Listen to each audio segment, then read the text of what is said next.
Okay, hello everybody. Welcome to the June 16th, 2020 meeting of the Charlottesville Board of Architectural Review. Due to the current public health emergency, this meeting is being held online via Zoom, obviously. The meeting process will be as follows, so it's be a little more precise perhaps, or less extended than we normally do. So for each item, staff will make a brief presentation, followed by the applicant's presentation, after which members of the public will be allowed to speak. Speakers shall identify themselves and give their current address. Members of the public will have, for each case, up to 3 minutes to speak. Public comments should be limited to the BAR's jurisdiction, that is, regarding exterior design of the building and site, i.e. nothing to do with the interior, parking, traffic. None of those things are our immediate concern. Following the BAR's discussion and before the vote, the applicant should be allowed up to 3 minutes to respond for the purpose of clarification. Also, during the comment period, we often have a little bit of back and forth with the applicant, just as an acknowledgement of that. Thank you for participating, and let's roll. So first item on our agenda is election of a chair. I'm currently the acting chair, as our former chair retired from the BAR. So now is time to select a new chair. Jeff, are you in charge of nominations, or does anybody want to self-nominate, or how do we want to do this? And I think if everyone is comfortable with it, you could make the motion that we discussed earlier. And okay, so let me just clarify. Carl, are you wanting to be the chair or the vice chair? I'm listen, what did you agree to do? I would be fine with chair. Okay, and Breck, you are good with being the vice chair, is that correct? And Breck, you correct. Yep. Okay. Okay, so right now, and do we have a quorum, Jeff, I guess? Sherry's the only missing person right now? We're actually missing Andy McClure. Oh, that's right. Are we expecting him? He didn't give me any indication that he wouldn't be here, so he might tune in at some moment. I haven't heard from him, so. Jeff, what do we need? Do we need a full house for this? Or? We have a quorum. We have a quorum, okay. yeah, I'm sorry, 1, 2, 3, 4, 5. I just wasn't sure. Yes, 7. We needed a full house. Okay. So I make a motion that we nominate, or actually approve, Carl Schwartz as the new chair and Breck Gassinger as the new vice chair. Second. So all in favor? Aye. Aye. Any all ayes and no nays? We are now officially, Carl is in charge and Breck is second in command. So as far as running the meeting, does Carl now run the meeting, or? That's correct, and I understand your question better. I couldn't find anything that said we had to have all members. All we need is, it constitutes a forum, and that's what, or a quorum, and that's what we did. So we're good to go. All right, excellent. All right, Carl, I hand the gavel, as it were, over to you. All right. Congratulations. Yay. Quick comment, just I think when we vote on things, if everyone could visually raise their hand for yay or nay, I think that would help. Like the Romans? I don't know, we got in trouble for that once, I think. All right, so are there any matters from the public not on the agenda? If Jeff, I think you said someone was going to come speak. I'm not seeing Julie in the list of attendees, and she expressed interest previously. If you are an attendee right now and you have a public comment to give, please use the raise hand feature and I will unmute you. It should be under more in the participant menu. And these are for items not on the agenda tonight. Correct.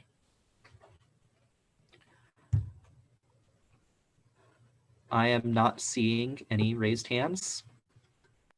All right. So then we have the consent agenda, which is basically just the minutes from February 19th of 2020. Does anybody have any corrections to that? Or would anyone like to approve the consent agenda? I'd like to move to approve the consent agenda. A second? I second it. Oh, All right, all in favor? Aye. aye. Any opposed or abstained? All right, the consent agenda is approved. Earl, I would recommend for future votes, and this was fine just now, but for future votes as chair, or maybe as staff, we can call a roll call so we can get a verbal yes or no from each BAR member. I think that'll be easier for Patrick taking minutes. Absolutely. So the first item on the agenda, the first new item is certificate of appropriateness for 503 Rugby Road. I will share my screen with that application, and then Jeff can give the staff report for that item. I don't know. All right. I had 1532 Virginia Ave as a deferred item, but let's just we'll jump ahead with this and then go to 1532. Do we have, is everybody here? Is Erin here? Do you know, Robert? Or is she? I saw Erin. I'm going to promote her to a participant in a moment once I get to the application. While Robert's doing that, let me just jump into this. This is 503 Rugby Road. It's a modern building construction, 1980, and it is a non-contributing structure within the Rugby Road University Circle Venable Neighborhood ADC district. Last September, you all approved a COA for renovations to the exterior of the building. Since then, the applicant has requested some modifications to that design that you approved in September 2019. And so they are replacing the brick veneer on a concrete retaining wall, replacing with painted stamped brick formwork, reducing the height of the dining terrace site wall to 4 feet in lieu of 5 feet, replacing concrete pavers with scored concrete at the dining terrace, replacing the bluestone pavers in the sunken front yard along the site wall, replacing it with grass, replacing the bluestone paver walkway with crushed stone in the north side yard. The porch will remain a bluestone paving. The parking lot at the rear will be asphalt in lieu of concrete. The removal of 10 L2 step light fixtures and elimination of the pergola over the lower side terrace. Then there is an option to delete the pergola or defer it. This would be the pergola over the Kappa Beach, as it's called. So just I'm offering this and Erin can speak to it if it requires some wording in the motion. There's the deletion of 2 sets of shutters on the west elevation, which is the back of the building, and deletion of 2 sets of shutters on the north elevation, which is the side, moving away from the university. Modify the south facing window wall, raising the sill of the windows at the second floor lounge. Substitution of asphalt shingles for the standing seam metal roof. And again, this is proposed as an alternative that they'd like to have available to them. Erin can discuss that. There's an addition of a window at the house director unit entry porch on the front elevation. The addition of mechanical louver under the overhang at the rear elevation. And this wasn't noted as a note, but at the parlor terrace, there's the replacement of the low wall at the railing. And for all of those PEC, I don't think, staff, we didn't have any issues. I think the shutters you should discuss. I know that was a question that, some of these details came up in the discussion last summer. The design guidelines relative to the asphalt shingles, design guidelines discourage, but they do not prohibit the use of asphalt shingles. So the proposed shingles are dark, somewhat textured, which is consistent with the design guidelines. And then by and large, we're recommending approval of these requested revisions. So do you all have any questions for me? Okay. Okay, so Aaron and other representatives of this applicant, if you can unmute yourselves and speak, I can navigate to any page of this application as you need. Just chat me if you have any trouble unmuting. Great, I'll start. Again, my name's Erin Hannigan from Mitchell Matthews Architects. And like most projects these days, we're facing a budget issues, and we've attempted to address our budget issues with some changes that we don't feel modify the overall intent of the project and don't change it significantly enough or go against the guidelines. So the minor changes that we're asking for, we can discuss any one in particular. I heard staff mention a minute ago that you'd want to discuss the shutters. The thinking behind the shutters is that the west and the north elevations, those are really part of the addition, and that most buildings on the street only carry shutters on the front facade. And if they do carry shutters on more than one face, it might be the front and another main facade that's on a corner. If the building's located on a corner property, but otherwise the majority of them are missing shutters on the other faces, and that goes for the contributing properties within the larger district as well as the University Circle sub-district.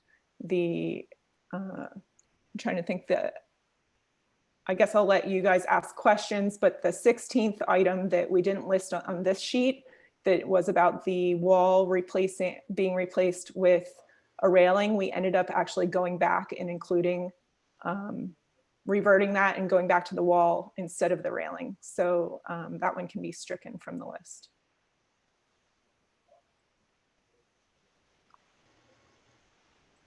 Okay, so I will stop my screen share, but we can go back into it if BAR members have any specific questions about a page.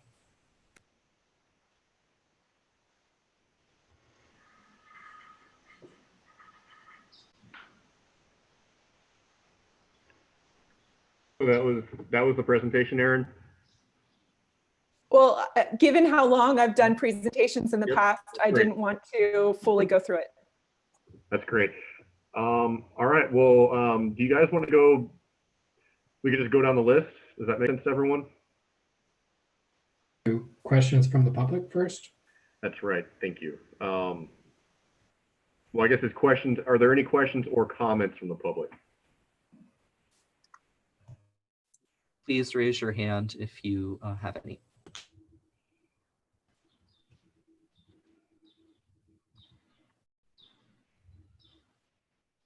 Not seeing any. All right.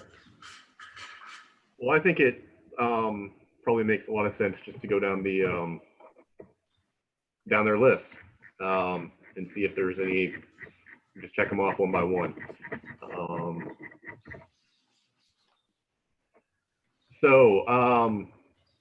I do have a question on number one, replacing the brick veneer on the concrete retaining wall. That was intended to be a white brick, correct? Correct. That's correct. Okay, so you're not going to be painting a red brick on on stamped concrete. Well, go ahead, Mary, Yeah. you can. Oh, I can respond. I'm Mary Wolf with Wolf Josie Landscape Architects. So I think the first 6 items relate to our work. But the idea is to paint the stamped brick white like the rest of the house, and there would be a brick coping on top of the wall that would be real brick, and that would be painted as well. Previously, it was a painted brick wall.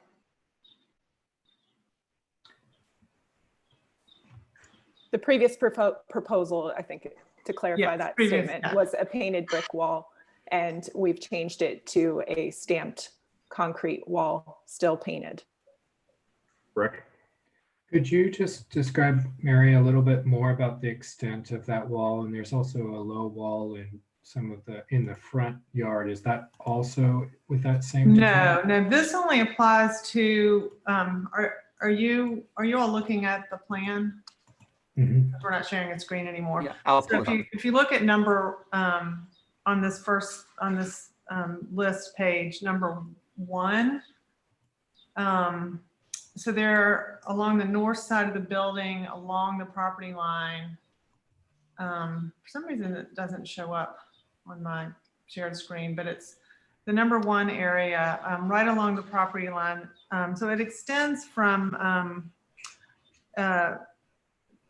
there's a brick pier at the end of the front terrace. Mhm. The wall starts there, goes over to the property line, and then all the way down to where you see the labeled bike lockers. Gotcha. And where it butts into the pier, it's very low. You would just see the top of it pretty much there, and that would be actually a natural brick cap.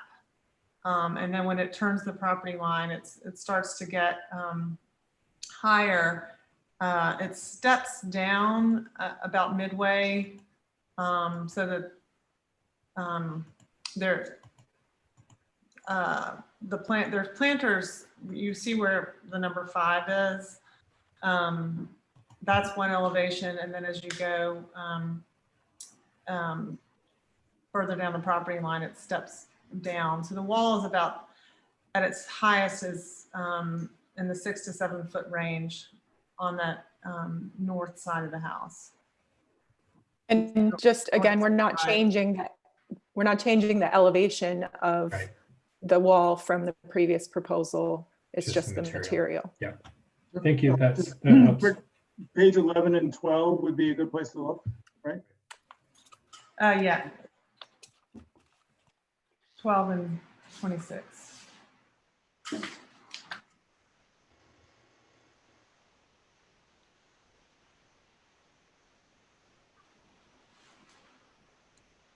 Carl, do you want to do comments at this as we go down through this list too?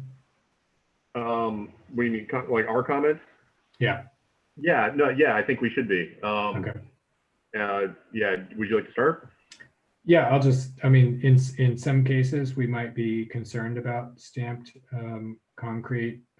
In this case, this is, I'm satisfied that it's fairly back of house is not going to be quite visible, and because of the painting method is going to be hard to distinguish from some of the other materials on site. Yeah, I agree that with the, because it was already a white painted brick, if it was a red brick or something, I would have had a problem with it, but I think as it is, I have no issue. Anyone else? Reducing the height of the dining terrace site wall adjacent to the parking space to 4 feet in lieu of 5 feet. Does anybody have any concerns with that? Okay. Replacing the concrete pavers with scored concrete at the dining terrace.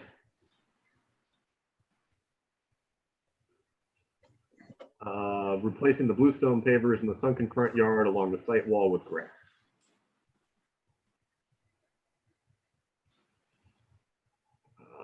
Replacing the bluestone walkway with crushed stone in the north side yard. The porch is to remain as bluestone. Paving all the parking spaces with asphalt in lieu of concrete. Removal of the L2 step fixtures, step light fixtures. Just to clarify, it's not removal of all of them. It was just a Just 10 of them? Okay. quantity. Aaron, where are they exactly in the plan? The ones that we removed were in the dining terrace, I believe, under the bench around the perimeter of the dining terrace. So both the dining chairs and the front seat wall. The the wall sun- along the front lawn in the number 4 area. Okay, got it. We just reduced the number around the seat wall. It's page 33 of the packet.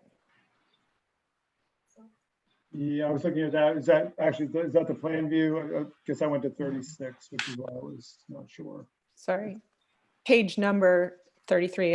PDF page might be different. Got it.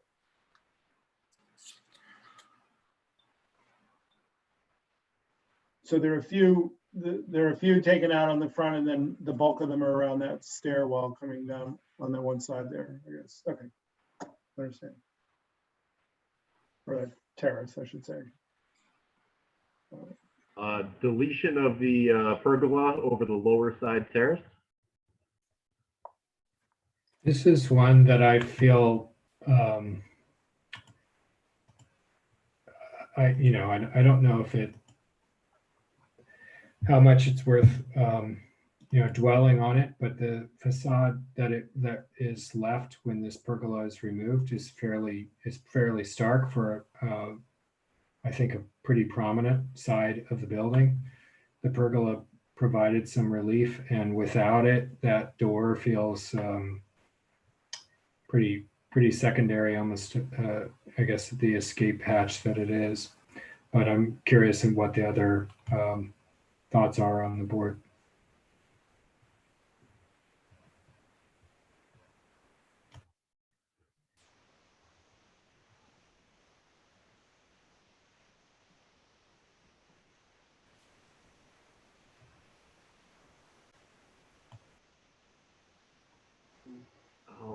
Robert, can you bring it up in the material?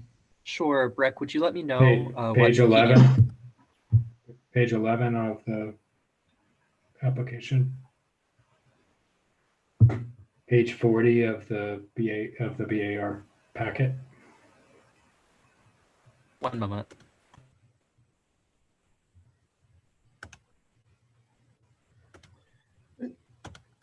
It would seem to me, Mary, there's a tree just to the south west of that stair. How big a tree is that? Just where it says steps in the I'm looking right now, I'm looking at the plan, on page 2, the bike terrace, and I'm seeing the there's a tree indicated there. I mean, I would think that would actually do a fair amount of softening of that facade, if I'm not mistaken. Well, that's the idea. There's a power line down that Lambeth Lane there. So, I mean, ideally, we'd love to get a taller tree there, but we have sort of a medium-sized Cercidophyllum. So a 20 to 30 foot tree, which will help with that elevation from street level.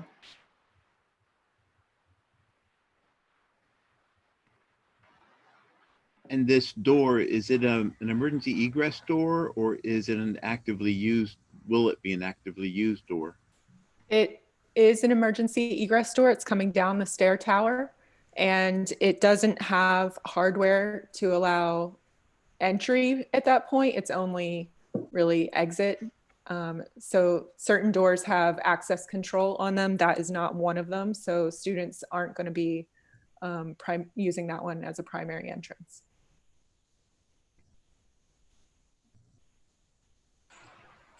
Hey, Robert, you might scroll down to the next sheet.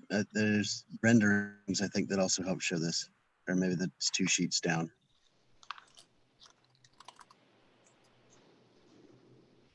So, and then the next one, I think, is revised. So in this image, the pergola that's missing is peeking up just above the existing stone wall that belongs to UVA there in the foreground, the one that we're discussing right now from the previous image.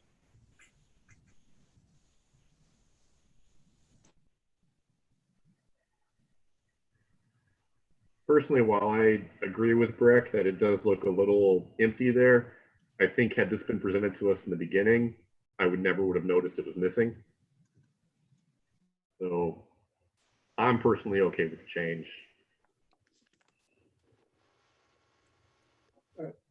I think the tree would mediate a good bit of that concern as well. And if the tree does, once the tree does get substantial, it kind of renders the pergola kind of moot anyway. I don't know. I mean, I agree with Breck that it's kind of stark looking in a head-on elevation, but I don't know if it, given that it's back from the face quite a bit and you have the planting bed and the tree, I would think that it wouldn't really be all that.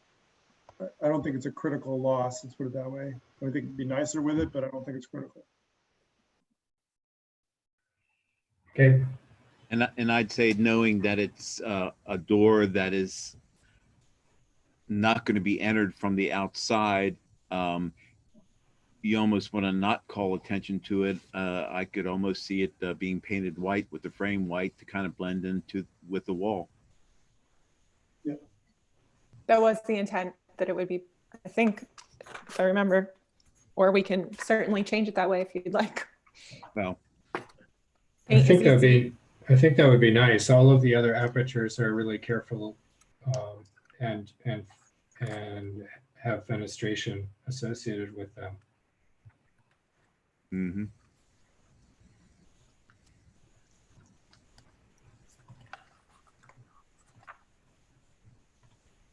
Any other strong opinions? Can't see everyone.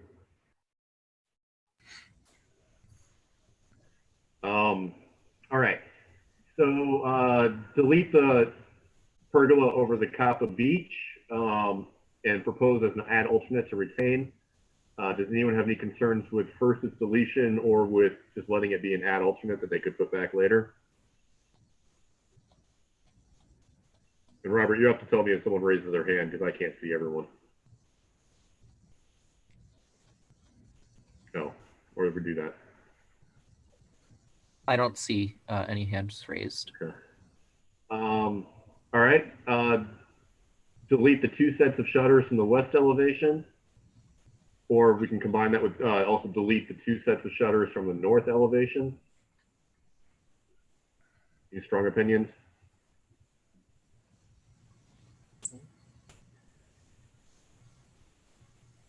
I thought it was a little odd to, it seems like the same window type should get the same treatment, but it's not a deal killer to me. No one else cares. And we will, let's see, modify the south facing window walls to raise the sill of the windows at the second floor lounge. Any concerns? No, I did have one comment. As far as the shutters were concerned, given that the place where the shutters are being deleted, I just wonder whether in that case the shutters shouldn't exist on the Rugby Road elevation for that pump out, just to be consistent.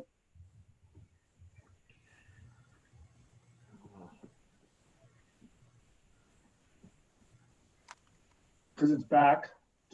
I mean, I know it's facing Rugby Road, but it just seems a little strange. But on the other hand, I don't, it's on an elevation, that side elevation. I don't think anybody's ever going to really see it, to be honest.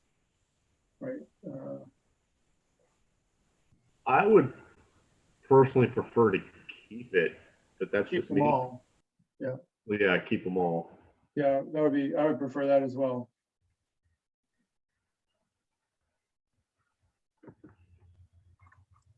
The massing of the adjacent building, I think is going to block view to the 2 in the rear that we were deleting on that north face. So we didn't think it was going to have much impact to have them there to begin with, because that's so far back along that side elevation, and that elevation does break plane with the corner that is closer to Rugby.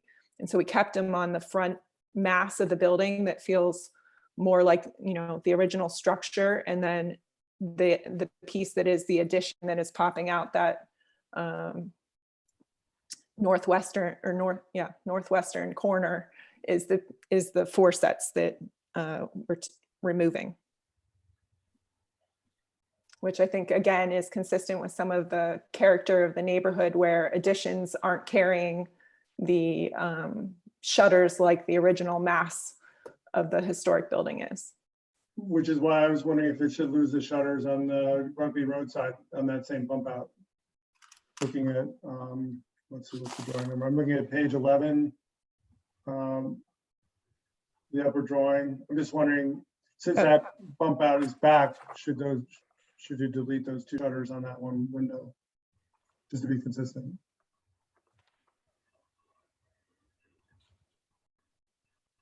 True. If you'd like us to take that additional pair away. I think that makes sense. Carl, I just wanted to let you know that Ron has his hand raised, if you'd see that. Yeah, Ron, you're muted.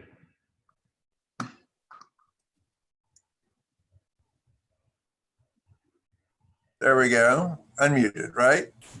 There you are, yes. All good. All right, good. I actually agree with the notion that you may as well remove all the shutters. I just think that that is a more consistent look, and not retain any of them at all, especially since the set, the ones that they wanted to delete are essentially not going to be seen by anybody anyway. So consistently, if you want to remove them all, I think that's a great idea. Just to clarify, do you mean on the addition, Ron? On the so-called Yeah, addition? yes. I mean, yes. Yes.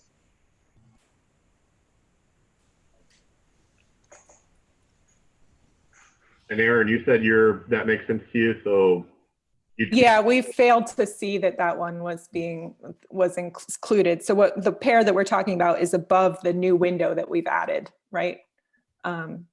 Since we don't have a visual up on screen, if we're looking at page 11, the top right image on that page, there's a window added at the base of the building, and the extra pair that we'd be removing is the third floor, just directly above that.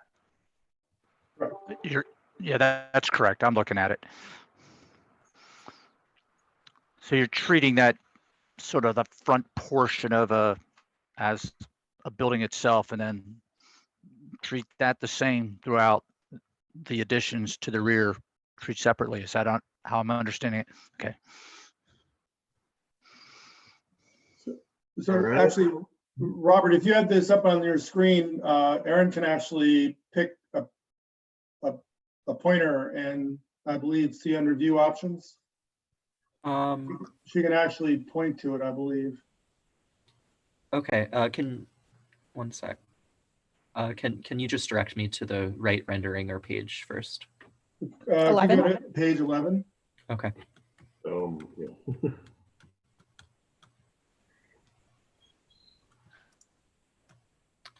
Okay, and I'm sorry, Aaron, I don't see the pointer option.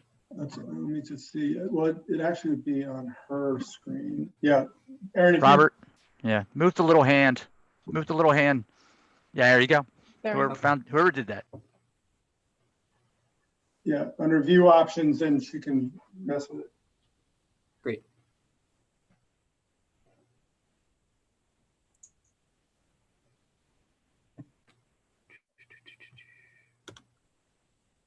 Oh, no, sorry. Here we go.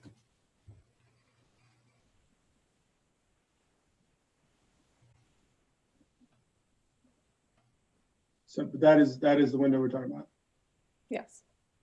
But like under view options, you can click on, like, you can do request remote control, or you can do annotate. Like I'm doing annotate right now.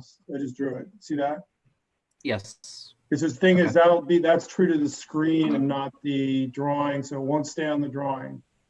When you move the drawing around, it'll always be there because it's not on the drawing.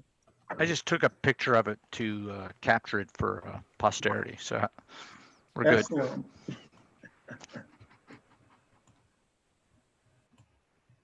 All right. So I think we're settled on that.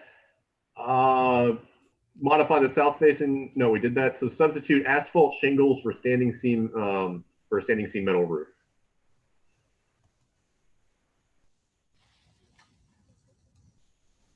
Anybody want to?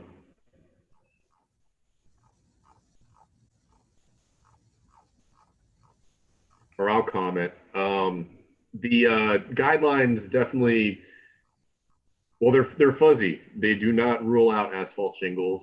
They just say use a dark color if you use them. So I would be inclined to accept this. I see no disagreement. And I agree, since it's not a prominent roof. All right. Add a window at the house director unit entry porch on the front east elevation.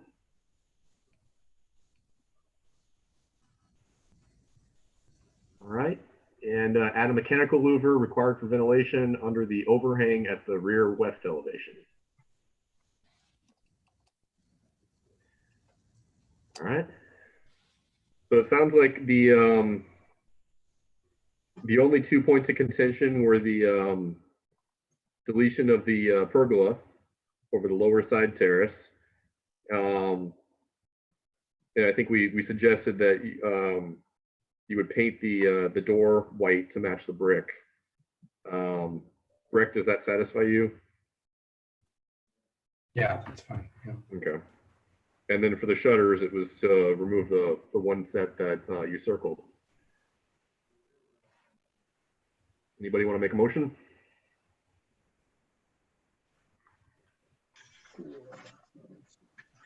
I'll make a motion. Just see.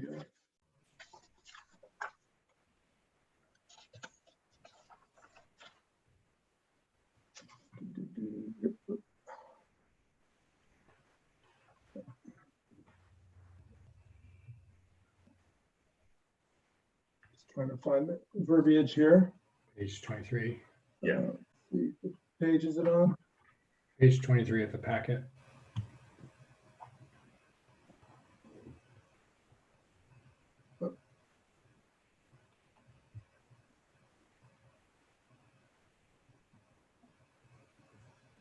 Okay. Having considered the standards set forth within the city code, including city design guidelines for new construction and additions, and for site and design elements, I move to find that the proposed design modifications satisfy the BAR's criteria, are compatible with property and other properties in the Rugby Road, University Circle, Venable Neighborhood ADC District. And the BAR approves the application as submitted with the following changes. Eliminate the shutters at the Rugby Road facade of the addition bump out on the 3rd floor. And we don't really have a comment about the brick wall, right? They're painting that white, so. No, that's fine. It's the door. I would paint the egress door off of the bike terrace to match the building color so that it goes away. You second? I second. Robert, do you want to do a roll call? Sure, I will go in the order that I see on my screen. James? Yay, approved. What did we say? Jody? Aye, there you Voted go. to approve the motion. I approve the motion. Ron? Ron's. Yeah. I approve the motion. Okay, Sonia? I approve the motion. Tim? Yay, I approve the motion. Carl? Yes. Okay, and Breck? Aye. Just quickly, I have motion by Tim, second by Breck, and all were in favor of the motion. Correct? Congratulations, Miss Aaron. Thank you very much. I'll send you your certificate suitable for framing. I recommend that before we move on to the next item on the agenda, Sonia had recommended we take a 5-minute recess about every hour, and it's been about 40 minutes. So I recommend that we do that now. And the next applicant, Kevin Schaefer, if you don't mind holding tight for 5 minutes, we'll be back in a moment. Great. Thank you. Right.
You done? Nope. Oh, oh, well, it was beautiful until it wasn't. And I'll tell you when you get back.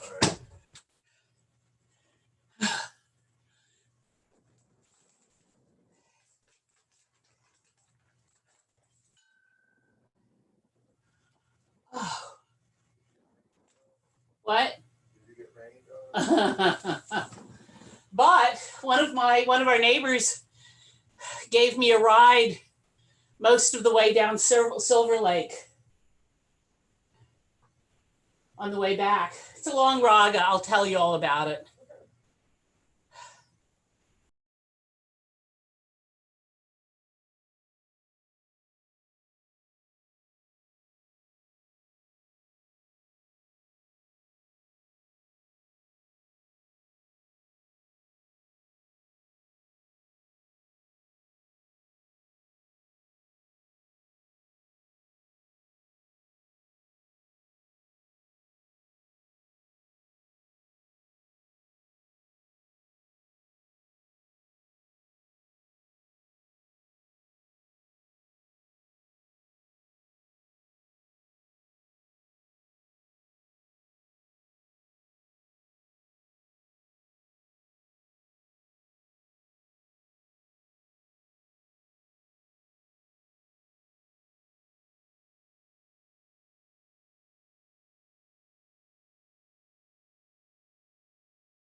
It's good that you're safe, Jeff.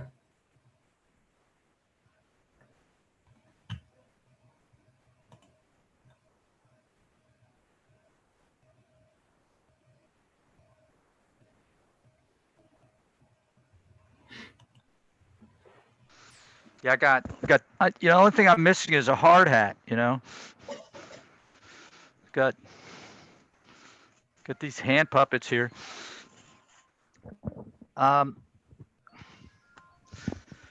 I know where Breck and I will be after the meeting. If anyone can find their way to that location.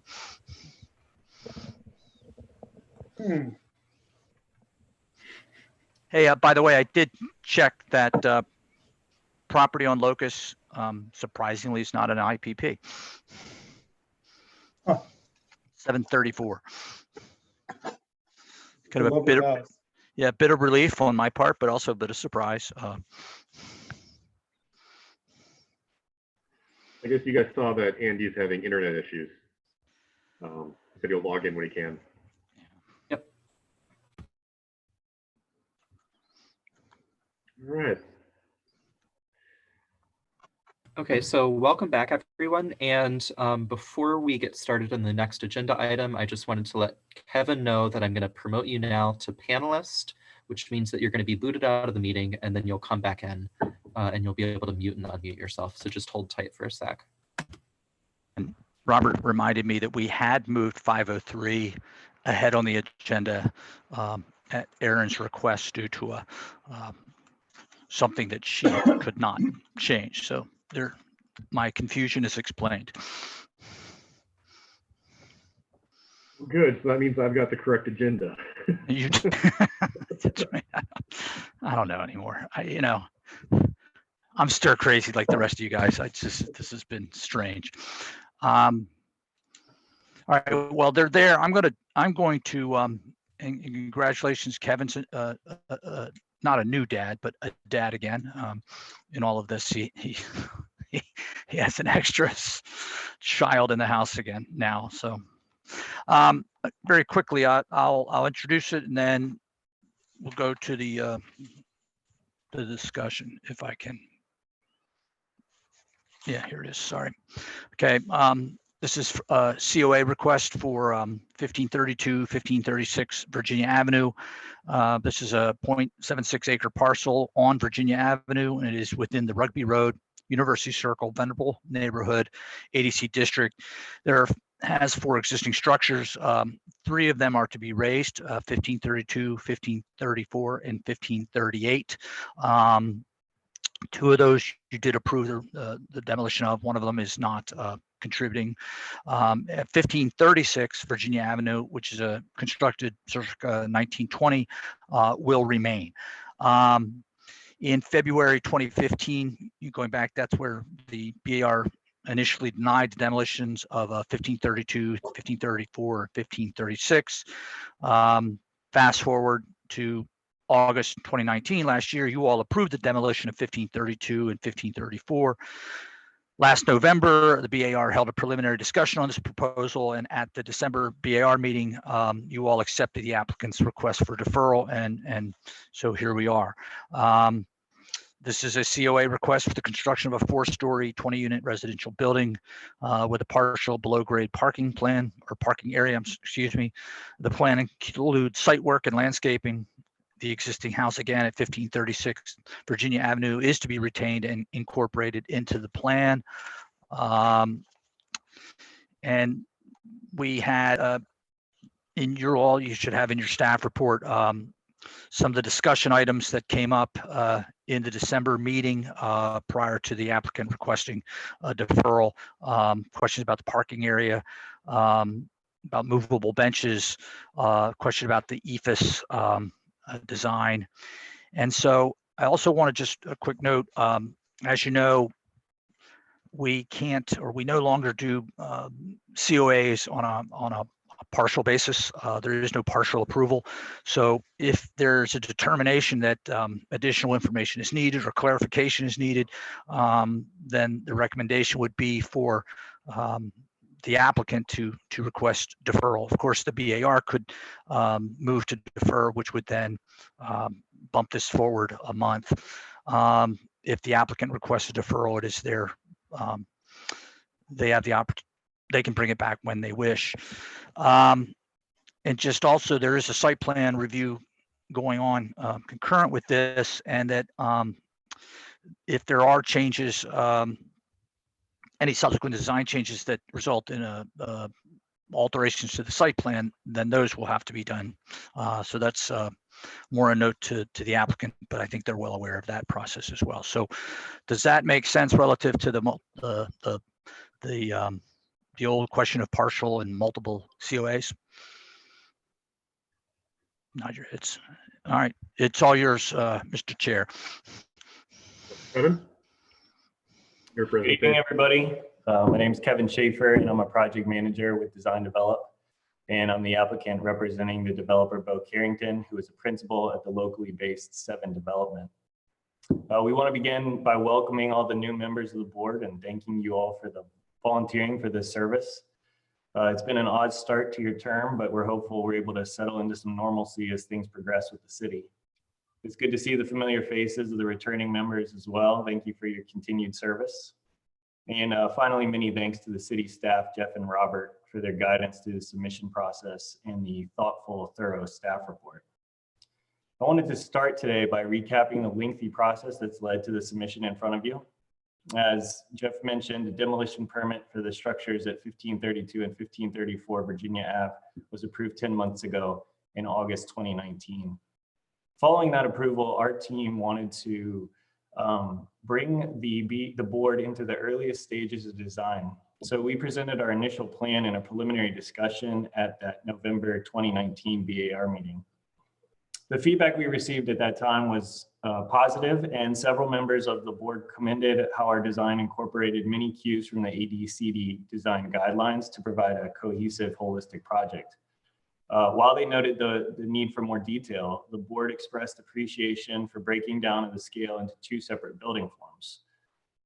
They appreciated the very dynamic roof form, the use of recessed exterior balconies to further break down the mass and scale by varying the surface plane of each facade, the introduction of a masonry base, the reduction in blank walls through change in materials and appropriate amounts of glazing, the orientation of the project towards the street, and finally, the approach to maintain the rhythm of the existing street wall. With the board's warm reception to our design, we elected to proceed to a formal submission at the following month's hearing in December. Prior to that December submission, we listened to the recording of the preliminary meeting several times in an effort to further distill the bar's comments. In short, we felt that the board offered great advice in the preliminary meeting, and we took it to heart as we prepared our December submission. At our first formal hearing, we were again encouraged by the positive discussion. There were still some outstanding details requested by board members, but it seemed like a certificate of appropriateness for massing and scale would be awarded, which was common practice in complex projects like this one. As Jeff mentioned, it was at that meeting that city legal staff stepped in to forbid the use of partial COAs. And that led to this project having the unfortunate distinction of being one of those first projects held to kind of a difficult, or at least different approval process than those in prior years. The board members gracefully navigated these new rules though with the following amendments to the motion of our deferral. Mr. Schwartz moved with the understanding that the BAR is comfortable with the massing, the general material palette, and general site design, but the application is still lacking in detail and specificity. The BAR would like to approve the applicant's request for deferral, and Mr. Alejandro seconded. I'll be happy to discuss that sequence of events in more detail, but I think other board members may be even better equipped to speak to it. But all that's to say that this formal submission in front of you is addressing the outstanding questions about specificity and detail in order to garner our certificate of appropriateness today. This project has also had the unfortunate distinction of being one of those submittals delayed by COVID, as we all know. While we would never expect you to grant approval prematurely due to a pandemic, we do want to express to you the severe impact of the delay. As a project that will be marketed primarily to students, aligning the completion of this project with the start of school calendar is absolutely critical. Mr. Warner has already pointed out several items requiring clarification during his introduction, and I'd just like to review some exact quotes from the previous meeting minutes to illustrate how they've been addressed. In this submission, we've endeavored to answer the typical condition exterior details and provide more specificity on the proposed materials as requested. Our proposed material palette can be found on page 10 of the BAR booklet, and more information on the specified windows and exterior doors can be found on page 11. Typical details, including our sills and headers at both the brick base on page 12 and the lap siding on page 13, can also be found on sheets A3.3 and A3.4 in the submitted drawing set. We've specified aluminum trim for the lap siding at corners and sills, and J trims at headers, all of which show up in our renderings as well. Beyond those typical areas, board members requested additional detail on the construction, materiality, and specificity of several of the exterior elements, including the railings, the central stair, the pergola, and the exterior decks. In response, page 14 of our BAR booklet diagrams the construction of the exterior decks. Page 15 illustrates the construction of the front pergola. Page 16 has drawings and renderings articulating the construction of the central stair and typical railing construction. And page 17 describes the construction of the central open air breezeway. There was also questions on the exterior lighting, which has been specified on pages 18 and 19 of our BAR booklet. Cut sheets for each fixture and a lighting plan have also been provided in this submission. Mr. Moore had specific comments about exhaust vent locations, citing the Lark-on Main, which was formerly the Uncommon, as an example of a successful massing with unsuccessful exhaust vent locations. So page 21 in the BAR booklet, as well as elevation sheets A2.1 and A2.2, show how our exhaust vents have been thoughtfully placed. and organized in such a way to be hidden from view as much as possible. There was a question about the roof and the location of mechanical equipment. In particular, Mr. Alejandro noted that there's going to be rooftop equipment and Parapet's hiding that equipment, which is very different from the drawings that he was looking at that time. So in response, on page 20 of our BAR booklet deals with the location of these rooftop units, and sheet A1.5 in the drawings shows our roof plan. No units will be visible from the pedestrian point of view, and renderings found on pages 22 through 25 of our BAR booklet, including the one that's on the screen now, demonstrate how the overhang and the angle of the roof hide these mechanical units. Also, Mr. Schwartz asked about the eave thickness and its perceived thinness. So in response, eave details have been provided on pages 12 and 13 of the BAR booklet. Moving to the landscape, we heard several comments about the importance of these street trees, and also fielded some questions on the plant species selection. Mr. Gassinger advised that plant selections are okay, but they may be deployed in the wrong spots. The trees in the front yard are going to function to break down that scale and to bring it down to the scale of the pedestrian. And Mr. Schwartz echoed that with there needs to be shade trees along the street. So in response to these comments, we've revised our landscape plan. We substituted the former Princeton, Century, Ginkgo, biloba street trees for much larger London plane trees. We had red maples in the planters at the sites there that have been substituted for serviceberry trees. And the boxwood shrubs in the front courtyard have been substituted for rows of oak leaf hydrangeas. In the rear of the building, the swale plantings have been refined to promote biodiversity and screen parking. Overall, the revised landscape plan responds to each of the board's comment, and to the board's credit, creates a much better project. We're really pleased with how the front courtyard continued to develop. Beyond the previous comments from the boards I've addressed, staff has pointed out 3 additional areas for discussion in their report.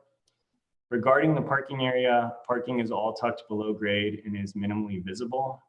The additional consideration that has been given to the existing swale in the rear will provide a dense and diverse palette of shrubs, bushes, and switchgrasses, screening both the interior garage lights and headlights from the rear of the site.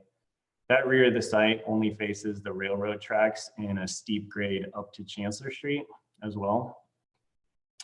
Regarding the movable benches, we felt the simple aesthetics of the movable concrete bench would help create the boundary of the courtyard while engaging the pedestrian on Virginia Ave.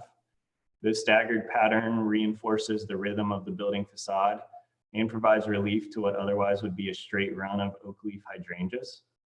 If the board prefers to eliminate the benches, the applicant would accept that preference.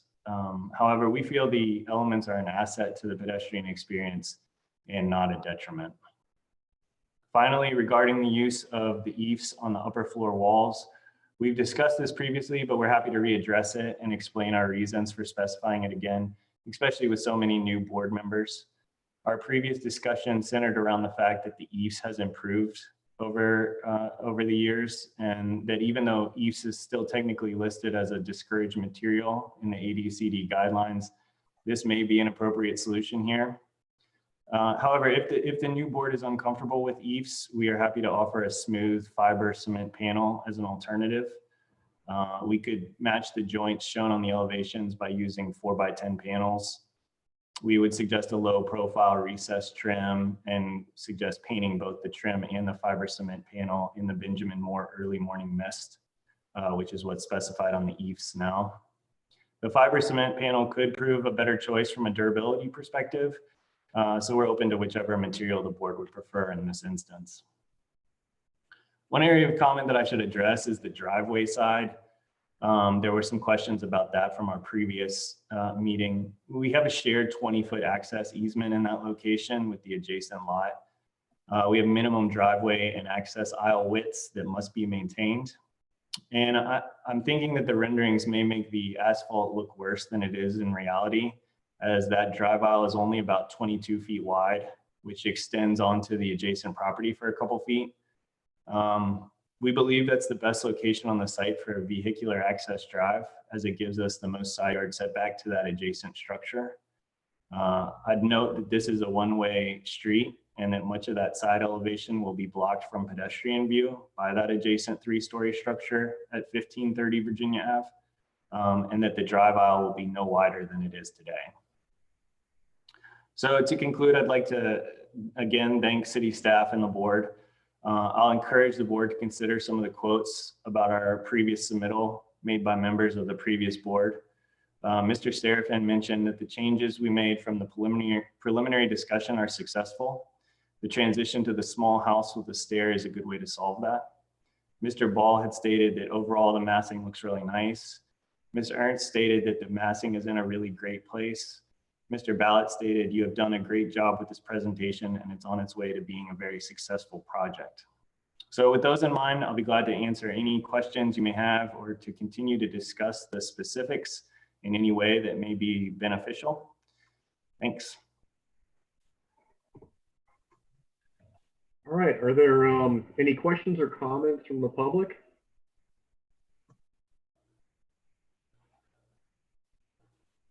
I'm not seeing any raised hands.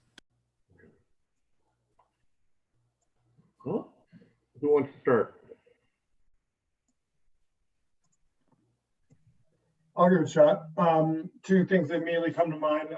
I don't find the EFS problematic, given that it's up on the upper floor, so it's not going to get damaged. And it, certainly having insulation on the exterior, and if it's a a higher quality product like stone, don't really have an issue with it. I think the panel. It's really a question of the hardy panels. I guess I would prefer the smoothness of the stucco myself, as opposed to having it broken up with a whole bunch of joints, although you do have to have some expansion joints with the EFS. Either way, I could go either way, but I'm fine with it. I still think, and I understand the issue with the driveway, it just seems a little daunting just seeing the building coming straight down to the asphalt there. But I think there's a partial contributor to that, obviously, is the neighboring property with all the asphalt. But the driveway is still, I don't know if there's a solution to that. But I think the courtyard in the front works a lot better than it did before. And I appreciate the vent management. I think that actually did the trick. I think that really works. I also think that the appears the mechanical equipment is not an issue given the profile of the roof and that sort of thing. So I think my only real, and I think also scale wise, I think the building, as we've said earlier, I think it does a good job of relating to the street, which is kind of a mishmash anyway. I think it works. I think really my only, excuse me, real question as the driveway, and I'm not sure there's really a solution for it.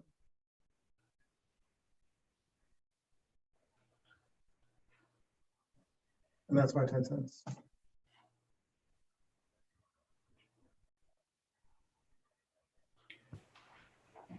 I can go next.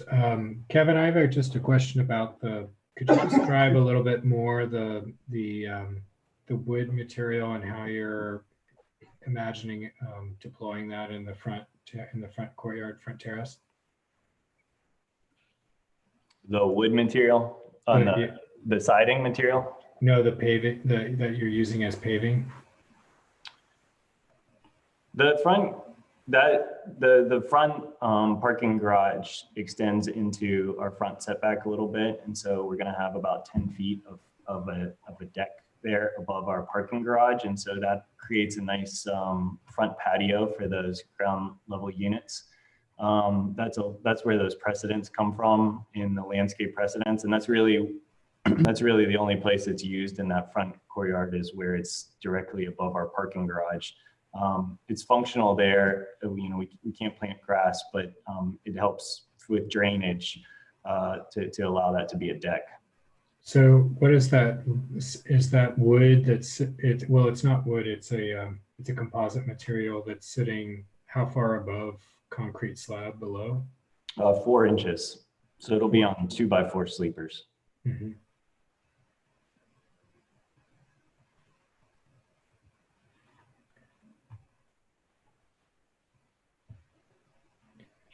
Generally, I'm supportive of the project, and I think it's the development has been really thoughtful, and I always appreciate how you guys take really careful consideration both of past comments and for our guidelines.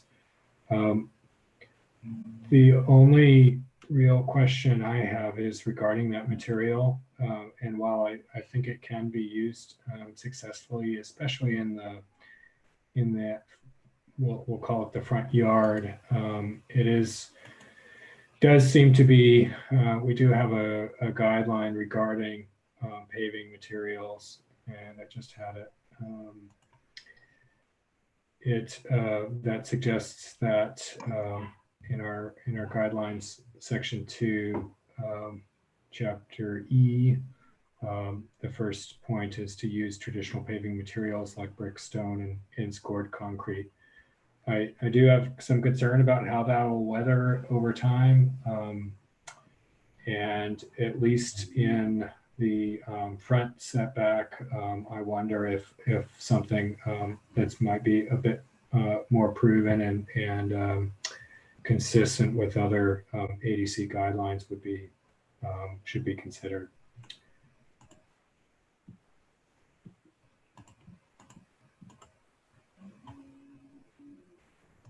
It's the same material as the what you're using on the balconies, right? The Trex? That's correct, yeah.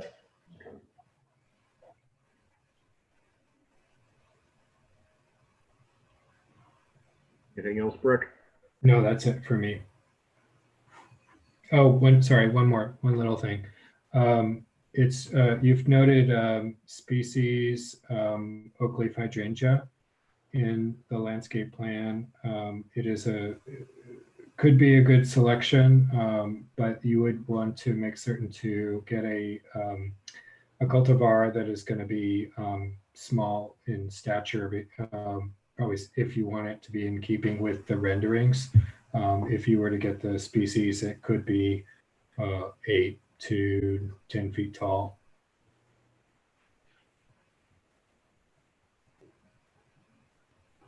And that's it for me.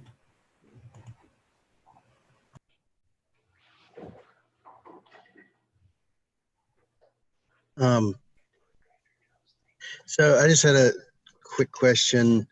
I don't know if they would be required or not, but first I want to say I appreciate your preparation. It was a great presentation. Thank you.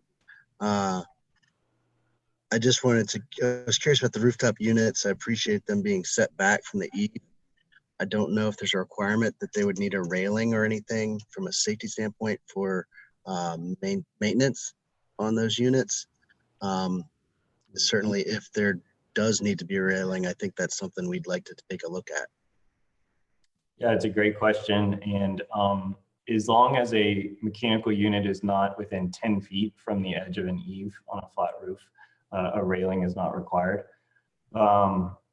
We've done things before where we've painted like a yellow stripe on the roof to prevent it, but we have set all our mechanical units back away from that 10 feet to avoid having a railing. And so I see the hatch. I'm looking at page 20.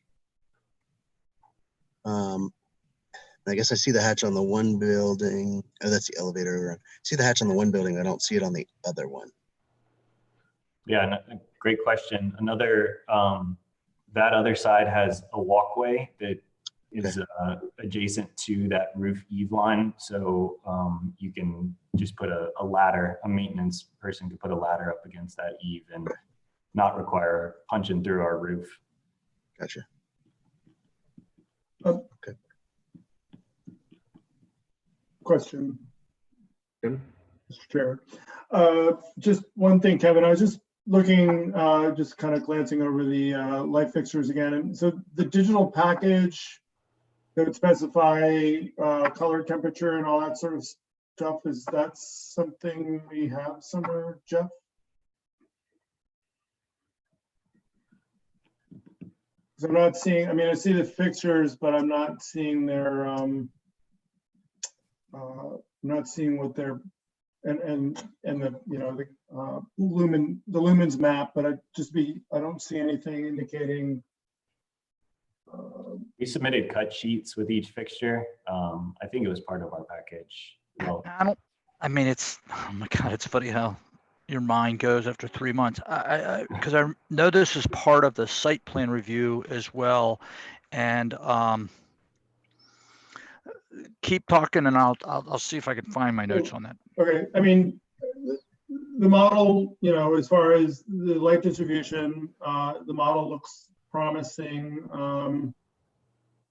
Just some of the things like the wall pack could make me a little nervous. For instance, the exterior sconces, I think that's a great kind of fixture type. But again, it's just a question of glare and also whether there's some degree of control on the exterior fixtures. Whether they're dimmable or, with LEDs, there's not much option for relamping them. It's really a question of getting the lamping right to start with and or having dimming controls. But for instance, at night, with what's the control condition with the garage surface, the ceiling mounted garage fixtures at night? Do those dim down? Are they, do they have motion detectors on them? Kind of what's the ball game as far as that kind of stuff? Because I mean, that basically could still look like it's going for a lift off if they're on all night long, or at a high lighting. Since it's an open garage, if it's at a high value. So I'm just wondering about, if there's any intention as far as controlling those lights is concerned, and I guess we'll need to see the stuff from Jeff as far as color rendering and temperature. yeah, I know we've submitted cut sheets, and if they weren't submitted, Jeff, then I'm happy to submit them. We have them. No, I'm sure. And I think the city has spillover requirements that we must meet in terms of light that cannot go beyond our site and things like that. I'll have to work with our our lighting consultant. Spillover requirements are just kind of antediluvian is the problem. I mean, I just think one of the things, if you have, for instance, a motion detector, you have like a low level for the under garage lights, and when somebody walks in, it bumps up, something like that. But I mean, this is still a neighborhood, and having a parking lot on all the time, I think, would be detrimental. Controlling that light coming out from under the building would seem kind of important to me. I mean, I think the bulk of the fixtures look fine to me. I just, and I know you have the cut sheets, so it'd be good to see those, but I'd also like to, I think there's, at least with regards to the garage lighting, it really might want to have some control features on it, ability, or, timer or something. If this would help, and I'm going through several things here, but it is something that the specificity you just got into would be a condition of a COA, and then it would be it wouldn't be staff review. It would simply then the building permit plans would have to comply with that COA. So it in lieu of me burrowing around here in my office, I mean I will, but if I can't find it, that is an avenue to consider, Tim. Mm-hmm.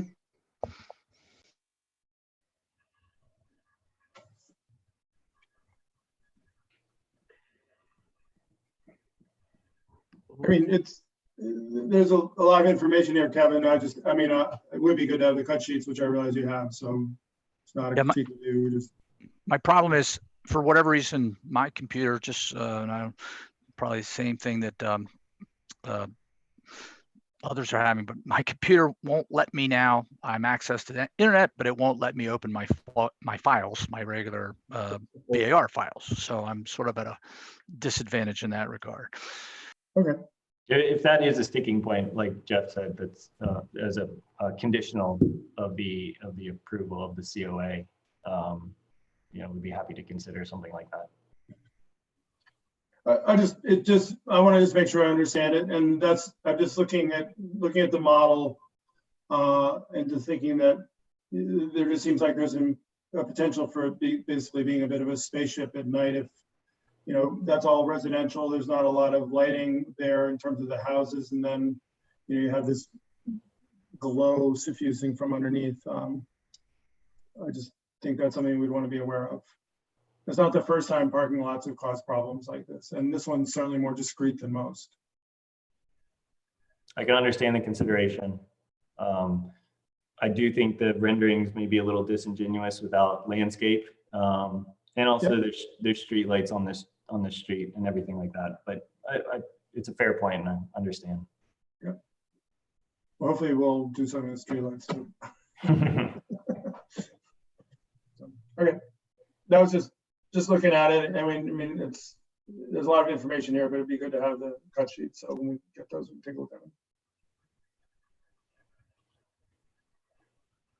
Kevin, did you guys explore any kind of screening for the rooftop units? Go ahead. Yeah, we did, and it just proved to never be visible. And so then it was, you know, adding screens to a EPDM roof.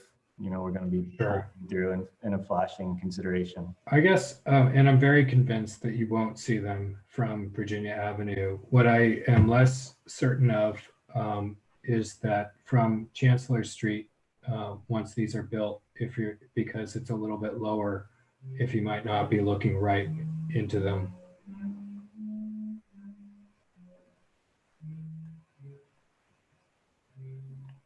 Yeah, so we've walked the site obviously many times, but one of the things we've always studied is that view from Chancellor Street. That Chancellor Street, as it turns the corner right there, has a 8-foot tall black fence that is, at least for 6 months out of the year, completely covered in ivy.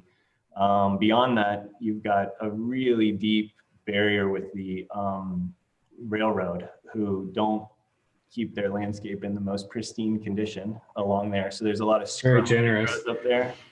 You know, I have some images from Chancellor Street in the winter. And I think even in that, in one of our submissions, we included renderings that were from that corner. And I actually shot through the fence because I wanted to see exactly what it would be like. And it's a long ways away. And I think we're still higher at this building than at that Chancellor Street elevation. I think you're looking in at about the second floor windows. And so I think that page 24 in this presentation gives you a pretty good sense of that elevation of Chancellor. And it's not, I'm not placing us on the street at Chancellor, but we're about that same elevation. I see. And so we felt through those studies that the screens just became unnecessary, and it would be really, really challenging to see those units, certainly from Virginia Ave and even from Chancellor Street as well. Okay, thank you for that.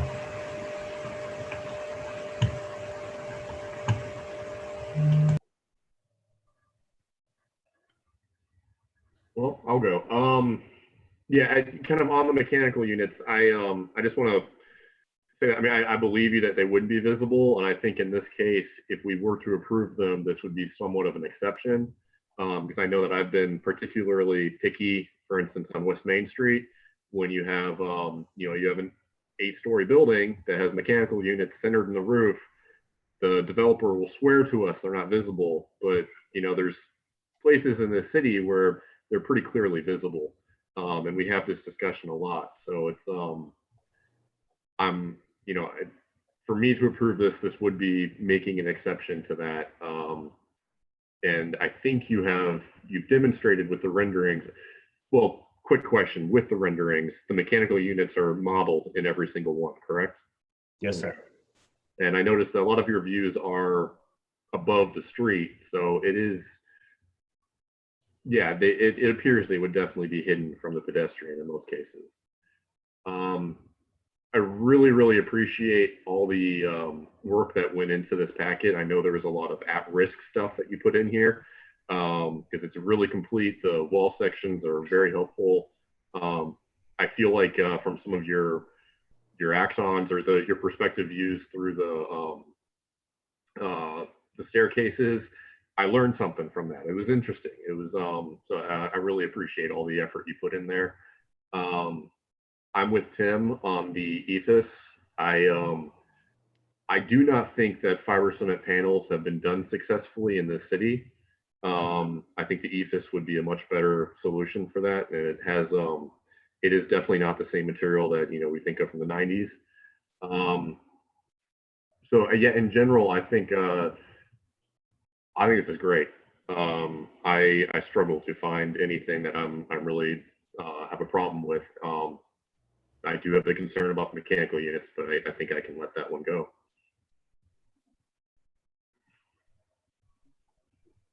And I would echo Carl's assessment. I'm very grateful to the applicant for taking our comments seriously and addressing them and being thorough in considering them and resolving those issues. And I'm quite satisfied with what I've seen and can support it. I agree as well. I think that Jody and Carl are right. It looks like a great project, and you've taken all the comments to consideration. I think it's a great project.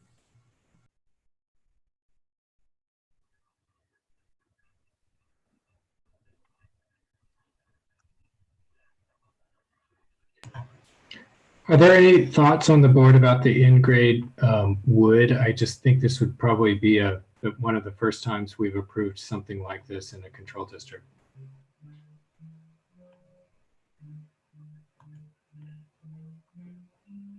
I guess my own feeling is that I really like it architecturally and how it reflects the balconies above and continues that theme down. And I just like it architecturally. I don't have experience with this particular kind of application and detailing, but that's as far as I can go. I agree that it's very aesthetic. It works very well with the project. I don't see any problem with it at all. I'm less concerned about its proximity to the grades because I think it'll weather the same as the balconies would in that case. I think my only concern is I don't know how Trex works. It'll be the main entryway. It'll be walked on very frequently, more than someone's typical deck. But Kevin, can you speak to that? I assume this stuff gets used in commercial applications in a high traffic area. Yeah, Trex has project examples of commercial projects where it's been used on outside decks at restaurants or things like that. It comes with I want to say 15-year warranty in terms of both fading and color, keeping its color. I can certainly confirm that warranty, but there are applications, examples of applications in high traffic areas on their website. 25-year. Okay, thanks. I think it actually works really well to help reinforce the grade change there, and it makes it feel like almost like a bridge or a porch to get over to the building. So I think it really helps set the building back from the street a little bit further, and recognizes and acknowledges the grade change that's beyond. I actually knew some folks who lived in those houses that are getting torn down when I was in school here, and they called it the hole. So it's exactly what it is. This is a welcome. That's also an enormous improvement over what was there. For sure. I just as James said, I like the fact that it extends the language of the decks and the stairs and all that into the building. I think it carries it in. I understand Brick's concern, but I also feel like it's reading as part of the building, not as paving. So I'm fine with it as designed. I think it's just helpful since it is it's unusual per our guidelines for us to have that conversation. So if it comes up again in a different context and is not, we might remember it. Yeah, well, I think in this application it's convincing, and I'm sure there are others where it wouldn't be. I made a note. It looked like a corduroy road or something. Yeah, I made a note in the my guidelines, copy of the guidelines about in that page, Breck, that you noted, just so that we could discuss it. That if there is a contemporary design, it maybe it does deserve a different look, and but we probably something we could express better in the guidelines. So I made a note of it. Thank you. Anybody care to make a motion? I made the last one. Well, if I could, I mean, I'll do it again. I'm fine. Yeah. Typically with lighting, we've used the the language of it's dimmable and not to exceed 3,000 K color, light, temperature. CRI of what did we put a CRI limit on things? My acronyms have gotten sloppy on them. What is it? I think it's the color, light, and the color rendering. The CRI is the color rendering index, and the temperature is 3,000 or less. I would set the minimum at 3,500 as opposed to 3,000, just to give them some flexibility. Because some fixture, I mean, I've got. Right. I mean, like the garage, the ceiling fixtures in the garage could be 3,500, and that'd be fine. Mm-hmm. But for instance, I think like the sconces and things that are supposed to pull up the color of the building, I would say those would be 3,000 or even 28 or so, or 27. And then the color rendering index, just wants to be relatively high, so they actually the color you expect and have a depth to them. But I think the controllability of lighting when you have this big a building just seems like that's something we have talked about before. It makes sense to me, because if you get something slightly wrong in terms of allowing you to like dim or have control where it dims down in the stairwell, but then as soon as somebody comes in, it lightens up. I mean, that all just seems very doable in this day and age with the LEDs and just a smart way to deal with your lighting. Also increases your lamp life if you're able to dim them substantially. Well, it sounds like you might be doing the motion. Oh. You form that in some way that's clear. So I'm thinking maybe the lighting. I mean, Kevin, you guys still have to do the site plan approval, right? Or you're still doing that? So possibly Jeff, this is a question for you and Kevin, I guess. What's the likelihood that this is going to come back to us at some level? Because this is kind of a site plan issue as much as a building issue is how that's lit. So as far as site plan is concerned, it looks at simply that drainage, photometric and what's happening at the property line. Right. And then I have where, for instance, in entrance corridor project, something doesn't come to you all, I'll look at that, and comment on the color, temperature, things like that, dimmable. I apologize. I'm not sure where I put it. I know I looked at it, or at least I believe I looked at it. But so as far as the site plan goes, we're very much hoping that what this here is approved. Yeah, what happens here lets them go forward, and this is somewhat of a vicious cycle. And I think everyone in NDS has known it and realized it, but there's no easy way to grapple with it.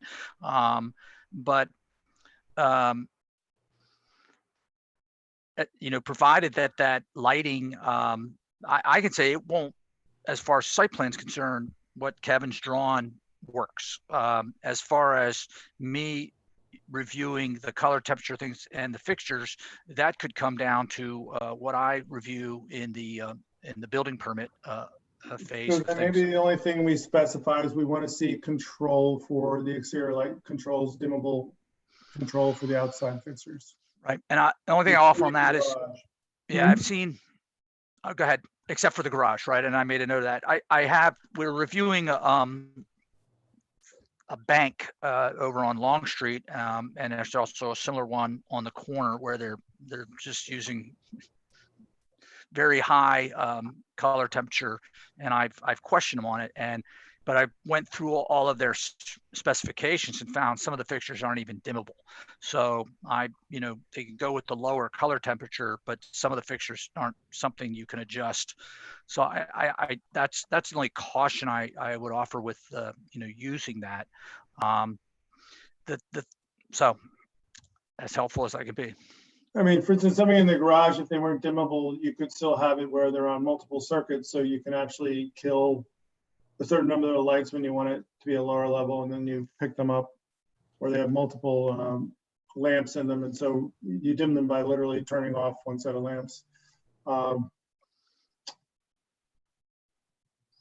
So would we request that there are that the exterior lighting is controlled and that they have some means of manipulating particularly the lighting coming out from under the garage, I believe. I mean, I think the other lighting, I would expect the sconces and things like that all to be pretty much a steady state, whatever that ultimate lamping decision is. I mean, you could include, sort of, I keep thinking about down there on 550 East Water Street, what your language was. Same thing with the bank ATM place here on the mall. You could have that, and then Kevin and I work together, and if we can't find fixtures or the fixtures don't fit that, then maybe it's something we have to revise, and it would be something we would check in the next couple of days. So if you were comfortable with that condition, then we would review this thoroughly, and then we have until two weeks to get something in for July if there had to be a modification. I mean, that's the best advice I could offer. I mean, I don't doubt Kevin's intentions is regarding the lighting, or that they want to do a bad job of the lighting. I'm just thinking it does seem to be one of those things that has bitten us a couple of times. I mean, I go back to the standard, those lights are just ridiculous still. I mean, and they had a canopy. I mean, they could have put the lights in the canopy and those could have just been totally, like 3 watts. They didn't need, right across the street is far better lit than the standard is, for instance. So I'm just a little leery.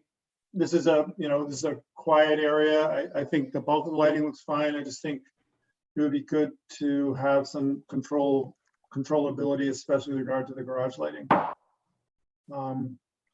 So I guess I'll make a motion and suggest that you will review controls with Kevin or lighting strategies in terms of controlling the, does that make sense? Well, it would be you all, you're putting constraints on the lighting that you would specify. And if the lights can't meet that, then we would have to modify something slightly. So it wouldn't be something that I'm figuring out or resolving. I would just simply be checking that the light fixtures meet the criteria that you all included in this motion. If it makes a difference, we can happily make the colors dimmable, or the light fixtures dimmable. And if there's a specified color range you want us to stay within, we can. We'll work within the fixtures that we have currently specified to make sure that those are possible, that it's possible to do that in. We're happy to do that. Yeah, I mean, I'm not trying to make some incredible, I mean, I just wanted to flatter your building, and I wanted to work right in terms of the neighborhood. That's what I'm thinking. So that sounds great. Okay, so all right. Tim, could you also add something about this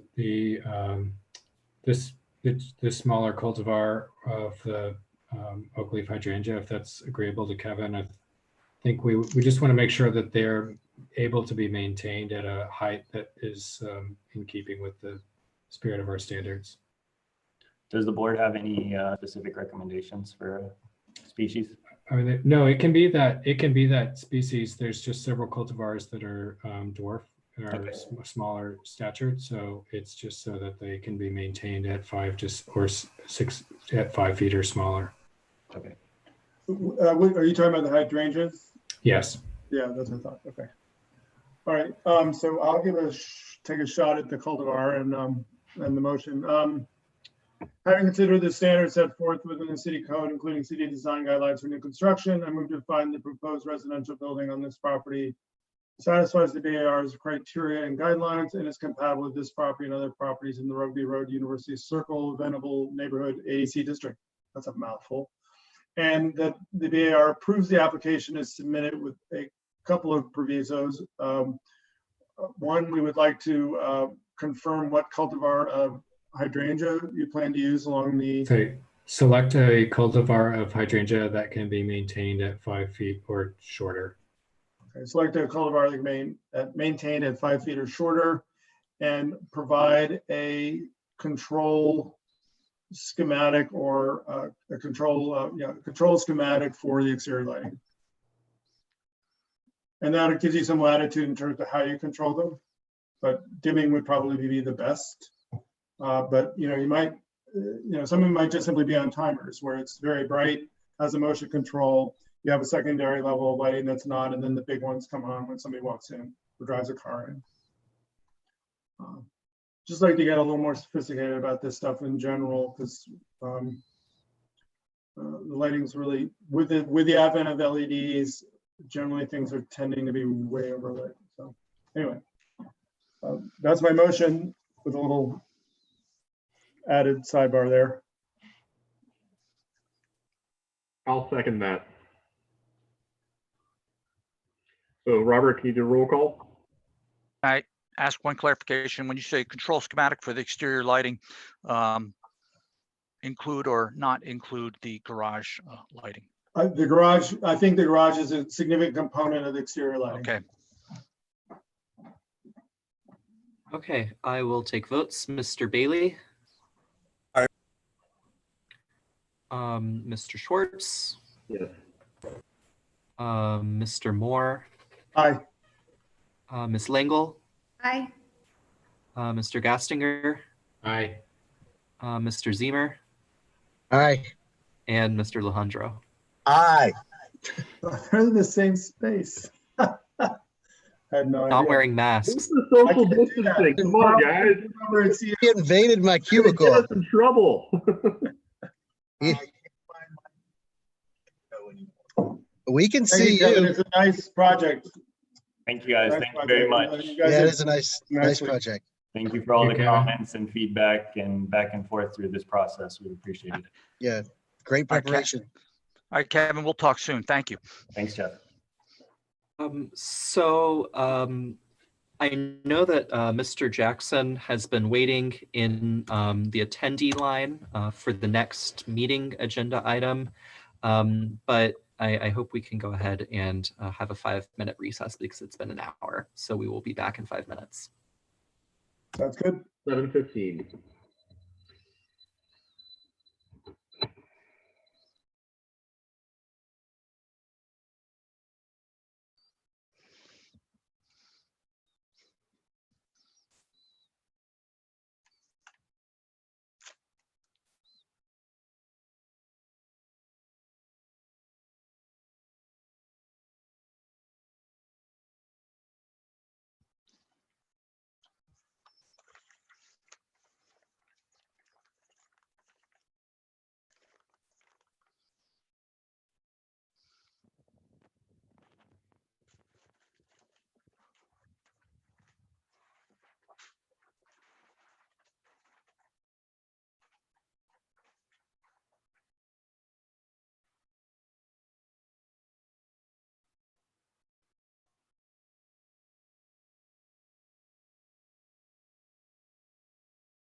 Just, I don't know, they have like their roommates. Yeah, that's what I got too. Something. Whatever they got, it doesn't matter, thank you. Just as long as it wasn't fish. Not fish.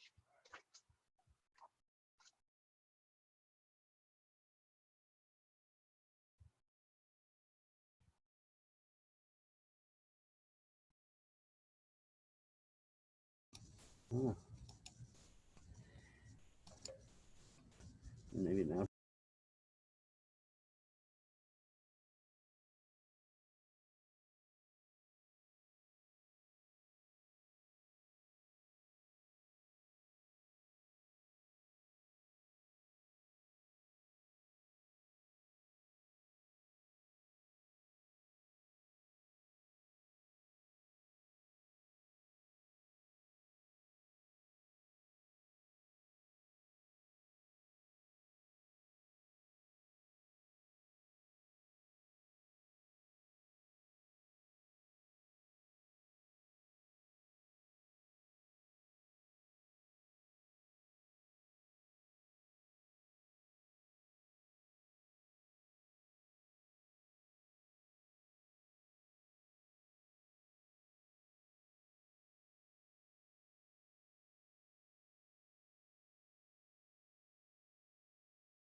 Welcome back, everyone. While we're waiting for everybody to sign back on, Greg, I'm going to go ahead and promote you to panelist. So you're going to be booted out, but then you'll come back in.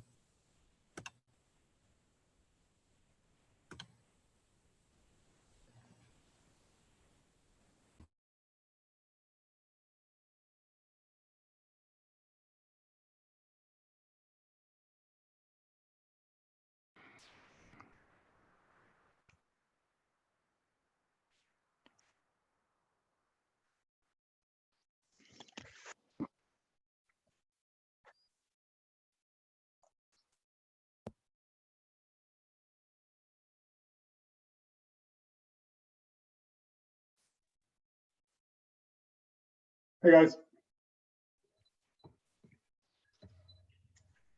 That's all of us, right? What's that? That's everyone now, right? Yeah, I think Yeah. so. All All right. together. All right, you ready for me to introduce the next contestant? Sure. All right. This is a COA request for 416, 418 West Main Street. This is a building constructed in 1940s and retains much of its original character, which was as a car dealership and showroom. It is a contributing structure within the downtown ADC district. Hopefully Carl and Tim and Breck, you're more familiar with this one. Back in January 2017, the applicant requested a deferral, and there was a BAR denial of a request for a new roof addition, specifically because the hip roof was not compatible with the historic building in the historic district. In July of 2017, the BAR approved the applicant's request for a new roof addition with the stipulation the applicant submit color renderings for the BAR to approve prior to the COA being issued. This is coming before you because of the deadline, or the COA had sorry, I'm not thinking, expired, and before a new building permit was issued. The applicant proposed replacing the existing flat roof and roof monitors with a new slope roof and new windows. Staff's comment is that, again, the project was previously reviewed and approved by the BAR, but the COA expired in January 2020. You all have the minutes from 2017, so you know about that discussion. And because this was previously approved, staff is recommending approval. Any questions? Okay, it's all yours, Greg.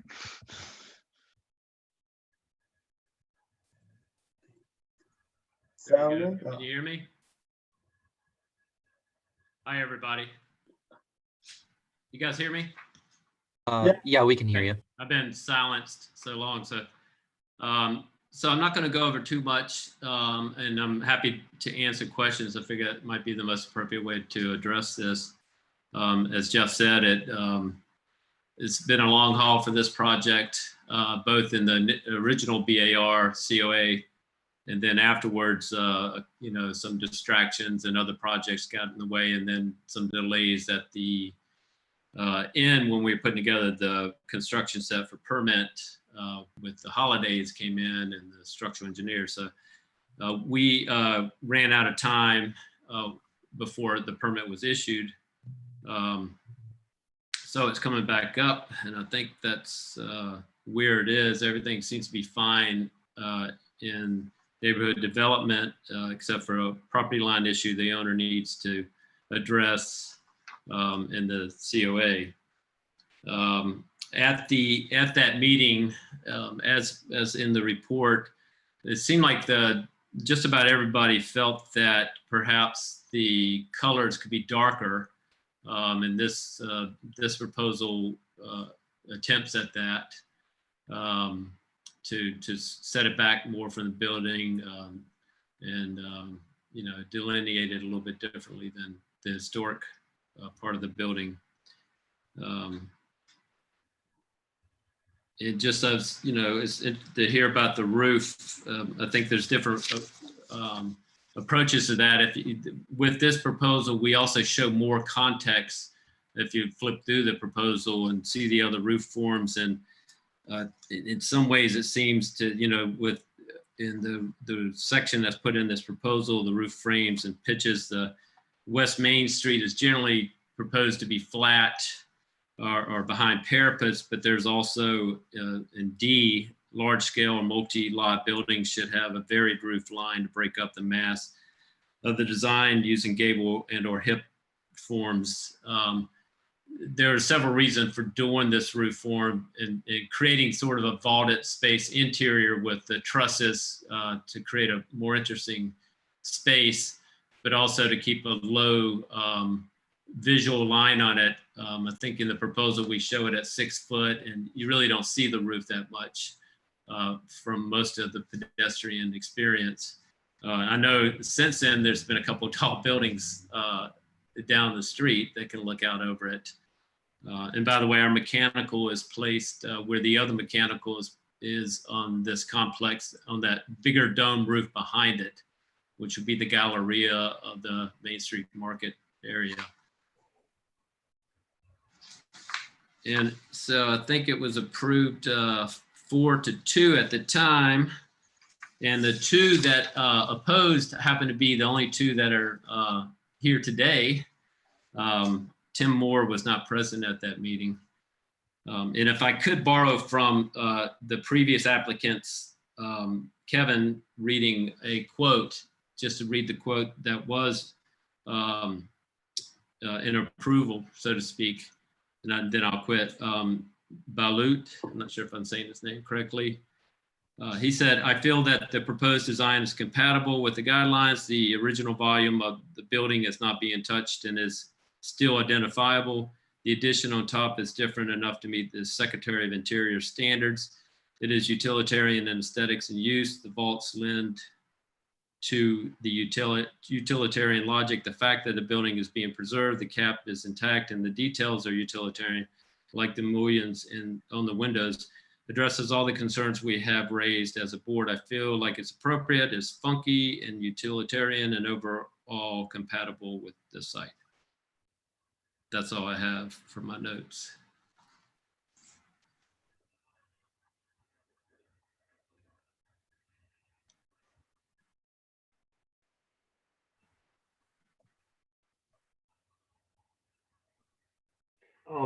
Are there any comments from the public or questions from the public? I'm not seeing any raised hands.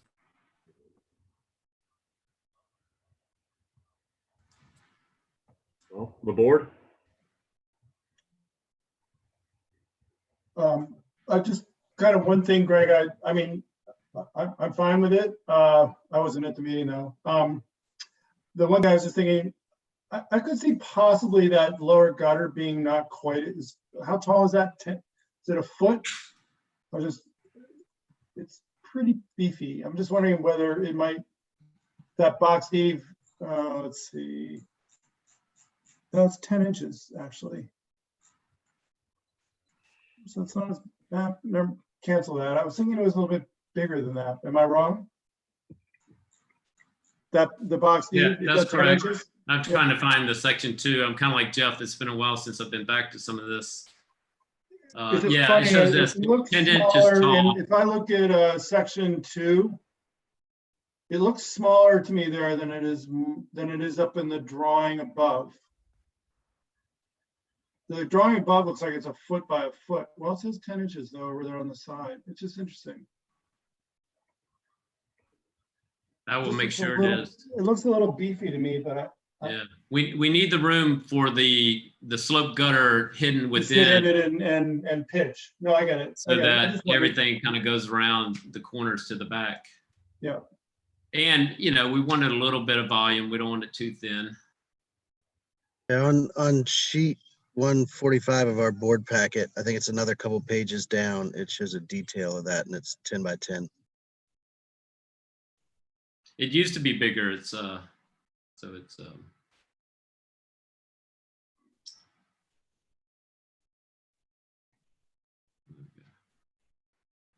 Yeah, I mean, 10 inches doesn't, it seems right. It just looks a little beefy, but I'm not sure that it actually would be. I mean, the model can be a little deceptive too.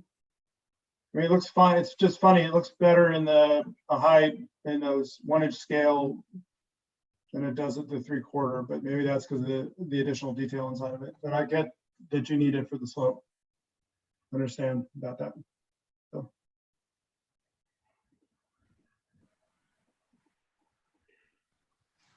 Am I right in seeing that the colors you're proposing are not actually represented on the 3D views?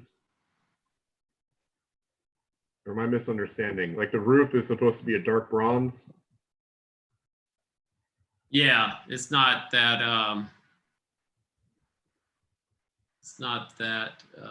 accurate. So you see in the last page, which still, what can be put into a document and what everybody's screen shows. That's why we try to put the exact color. Mm-hmm. And I even have the dark bronze here for the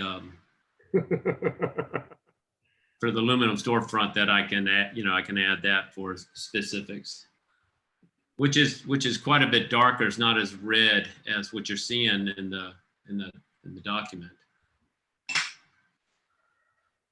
I think overall at the end of the meeting, the sentiment was to make it darker, to just kind of tone it back a little bit, and that's the direction we were trying to go.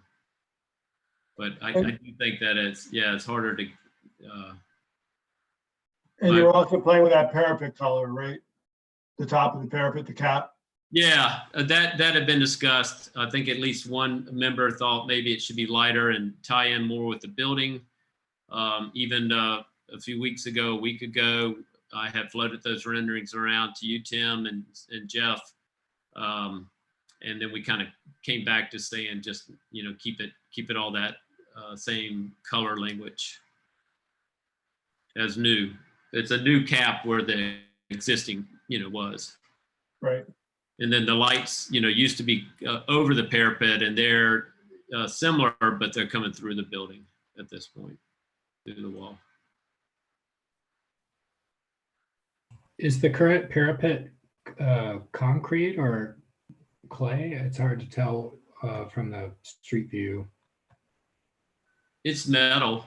It's you see if there's or brick. An image. I don't know if you can make it out from the context images, but it's metal is what shows. It's metal currently. I'm probably one of those that would prefer and think it would be cleaner if it remained, the colors remained associated with the historic structure, and that the color and materials of the addition rise behind it. I did vote against this project previously. I think there are guidelines within the Secretary of Interior standards that do suggest that you don't want to be up on the front facade of the facade line. So anything that can be done to either set that back, which I understand is not really feasible with the space that they have, or by differentiating that material so that it has a clarity about what's addition and what's the new structure, is, I think, a benefit in my book.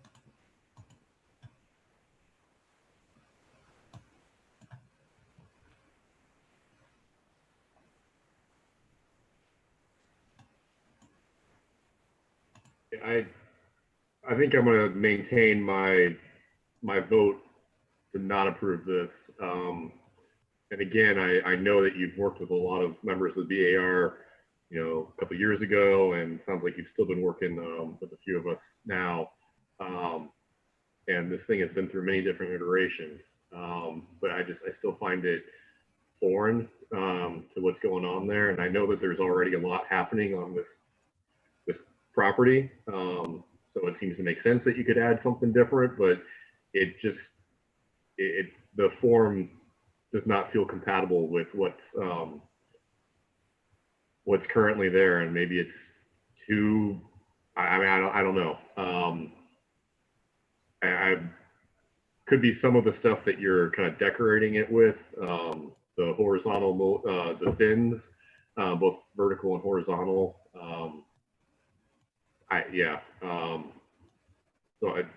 I'm maintaining my vote there.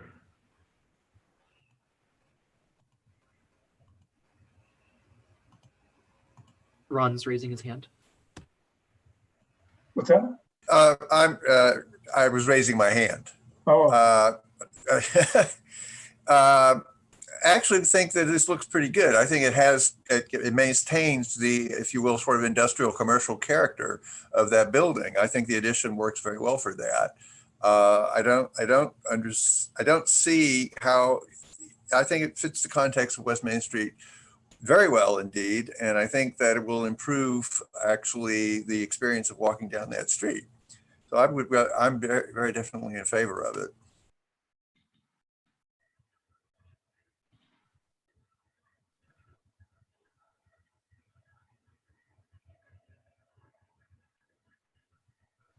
We're just saying, I'm thinking about Brett's question about comment about the color of the parapet line. I mean, it's too bad the parapet, wasn't terracotta or something to begin with on the top. That would make this distinction a much clearer. I guess my thing is, either way, wherever you make the break, it's hard to make that break. I think it's weird for the glass unless you do something with it to make it significantly behind that. I think having that parapet be a different color, it's more like it's a lid on top of it. So it seems to me like it's quieter and draws less attention to itself if it is all the same color. The glass is set back. Yeah. I mean, it's set back far enough that, I mean, it would read as somewhat recessed, but that's obscured by all the vertical and the horizontal fins. And I don't remember how we got to that point of having all the extra pieces on the outside.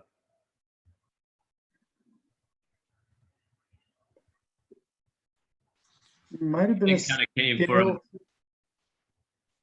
sorry, Greg, go, sorry. I believe that came from a desire to have more articulation, and then at the same time, with that much glazing, we wanted to have some solar control as well. Primarily on the south and east and west, but it's not oriented directly in the cardinal directions. We get some morning sun coming in. So we did kind of offset the, make it the facade to Main Street asymmetrical with that in mind. So sure it is elements that are, I wouldn't say decorative, but they are, serving a purpose as well. Okay. And I think the shadows with the setback, the shadows are going to darken it quite a bit more than what can maybe be shown, because, you can do realistic shadows in a rendering like that, but they're going to kind of hide it from us being able to see it. So it's right. It would make it more recessive. You get the three horizontal lines and the verticals. The glass would definitely feel recessed because of it. I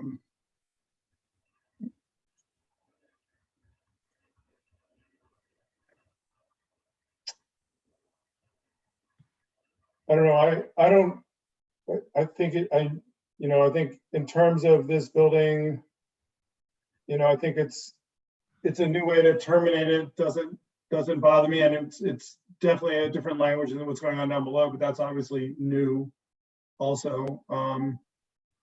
I think that having it pop up like that, ideally it would be back more, but I don't think that's possible. But I do think I don't have a problem with the roof form, and I think it does have a quasi-industrial sense, which seems appropriate to me. So I don't have an issue with it. I think it could be, and certainly it'd be nice inside, and I don't think it'll be detrimental at the street level. I'm not fond of the purple, but that's me. That's the part I like.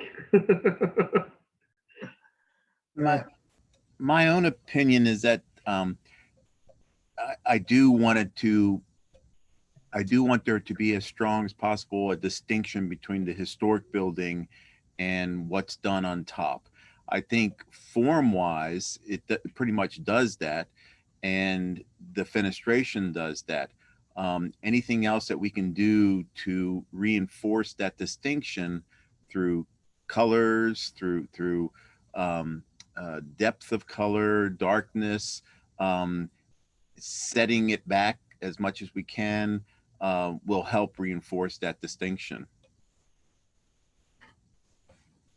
So I think it really comes down to what exactly you do with the top of the parapet. Do you paint that a darker? I mean, at one point Greg had a light color there, but that seemed to fight the rest of the building altogether. I mean, is it something, is it something as simple as painting it that burgundy color?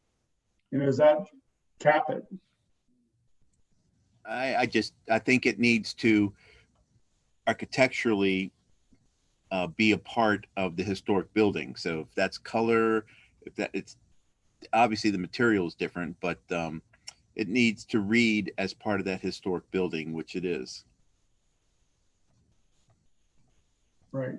So I mean, maybe that's also keying to what Breck was saying about that piece. I mean, so maybe the thing to do is that other horizontal line gets picked up. Yeah, so if you look at, again, sheet like per page 143 on the board packet, they have shown the previous colors, and then the next slide shows, I guess, current proposed colors. So I just lost it. The previous colors image shows that top of the parapet white and relates more to the new roof. So I actually like the idea of painting it the dark red to tie in with some of the bands lower down in the building. I agree. You see what I'm saying? Mm-hmm. And I also agree with the industrial nature of the roof and whatnot. So I think that defining that top band would really help separate the old from the new. I think purple could be fine too.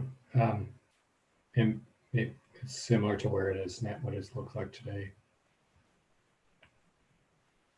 I agree. I think a burgundy band at the parapet will help separate the old from the new and make it more of a distinct break.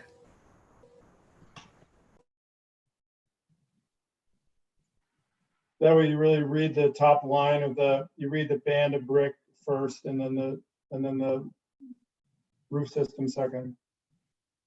Yeah. I think that's a good solution too. Greg, do you understand what we're saying? Yeah, I that's kind of an interesting development, because before, even when I sent those two the rendering week and a half ago, showing that band being lighter as opposed to the color it's showing now. No one's brought up, we hadn't thought about that it'd actually be that reddish burgundy, which is the highlight color of the building, that would snap it out. I think it might be actually quite nice because it's, it has the color down below and with the little canopy element, and then the sort of, fun. It caps that facade. Yeah. So that might be something that's really interesting, and I think would really pull that bit. It's not necessarily what was there or original. None of those colors are, but I think it would lend that building to stand on its own more and allow the other new to be, really be different in a sense.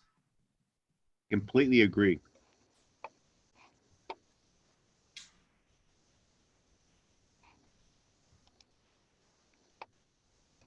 Yes. So, Carl. I mean, if anybody wants to make a motion to approve this as is or put a condition on it, go for it. I made the last two. Somebody else jump into the fray. I'll do it if somebody points me to where I should read.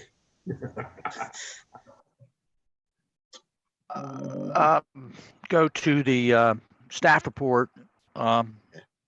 And I just, this, I will caution here, I called up while you all were talking, I looked at what was presented back in 2017 and try to see how Mary Joy approached this, and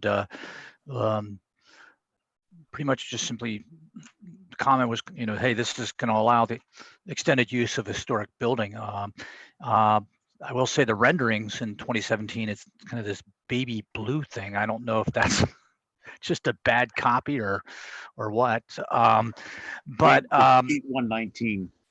118.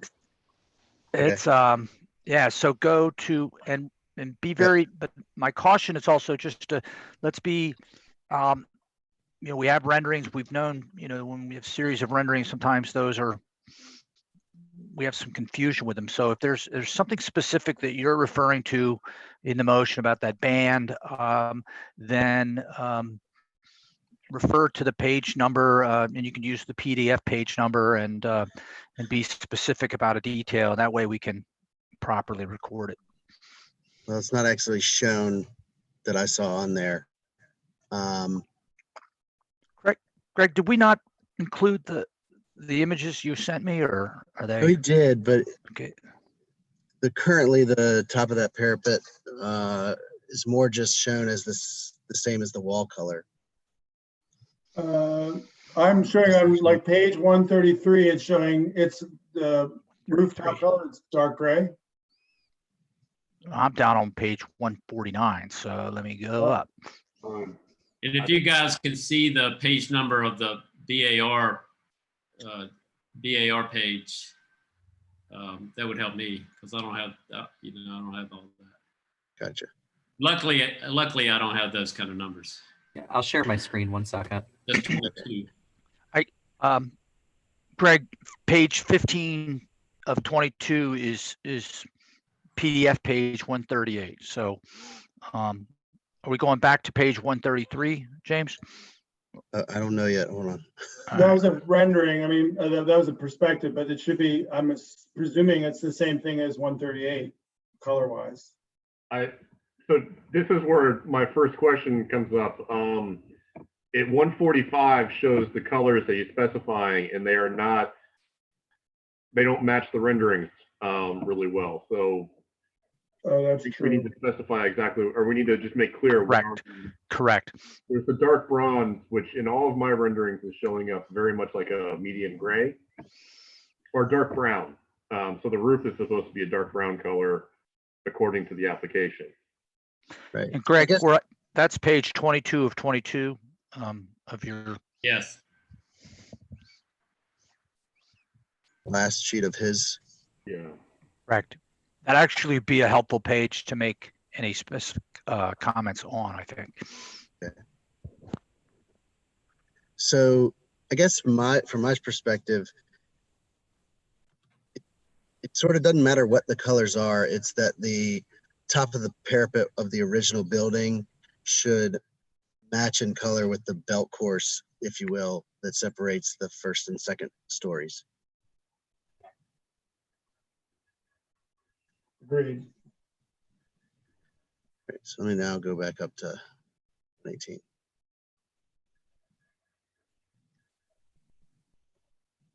Well, I think when you guys make a motion though, so you're gonna specify that the top of the parapet matches the belt course, but does the rest of the colors, should they look like the renderings, or should they look like the 4 colors that have been called out on the materials page?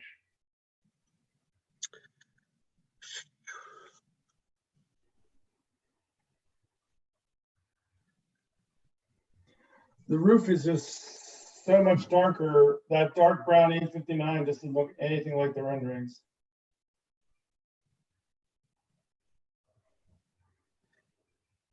And I guess that doesn't necessarily, I think that as long as it's something signifies that it's separate from the original building is what I'm focused on. But the intent is for them to be as what's written in the color swatches. And I apologize that the rendering doesn't match it up exactly. I think I had a hard time with that roof. in the rendering. And so, because that's the actual stuff that we need to source. We can't really source from, ArchiCAD graphic colors, or I can't right now. The balsamic gray, you couldn't do the roof in the balsamic gray? What are you asking, Tim? RAL 7012, you couldn't do the roof in the same color? Possibly. I mean, it just becomes all pretty kind of shades of gray. And I think the intent was to have the roof, be, it's that dark bronze that, is really just a darker gray, in a sense, a warm gray, I think, when it actually comes out. Have a little bit of,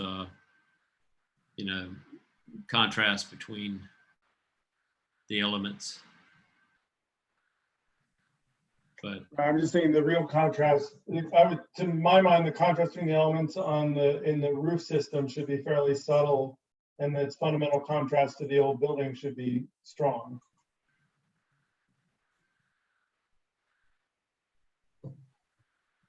Which I think making that parapet band red would certainly help that a great deal. I just wonder if the roof is super dark relative to everything else. I know it catches light differently because it's obviously facing the sky. But maybe that's something in the field, maybe have some, a sample of those that can be looked at in the field just to confirm it. Of that roof. I mean, the grays, I don't have any problem with the gray. I'm just wondering about the dark brown. I understand the windows, that makes sense. I just don't know whether the roof is going to be, I just don't know, because the renderings really don't speak to that darker color. I don't know if anybody else feels that way. I just looking at it. Personally, I think everything above the parapet should be the same dark color, and you start varying the colors within that area. The more you vary the colors, the more you bring attention to it. And I think the attitude ought to be more trying to have it disappear. Monochrome, yeah. I would go for it all being that dark balsamic gray and call it a day. Yes. Okay, I'll look at what's available with the roofing material and go towards the dark gray and can circulate that. I don't think there's any attachment to that. And the windows, the windows be had in a similar dark gray, or is their darkest color that bronze color? A lot of windows are coming out black these days, the black trim, but it just seems to be. That might be too jumpy, right? Yeah. I can look into that too. That certainly this bronze sample, which I'm sure you can't really see, but it's all but pretty dark. Gray, right? It's hard to tell otherwise.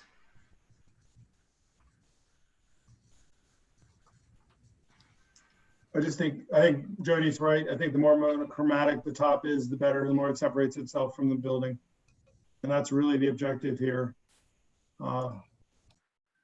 So, as the rendering indicates, in a sense. I mean, I think if you did do the red line, as James was talking about, that'd be a significant division right there. And so it sort of peters out right now, the purple in particular. Yeah, the existing didn't really offer anything as exciting or interesting as that. I think that's it's not original. It's not what is there now, but I think it part of the whole project. Makes it the parts.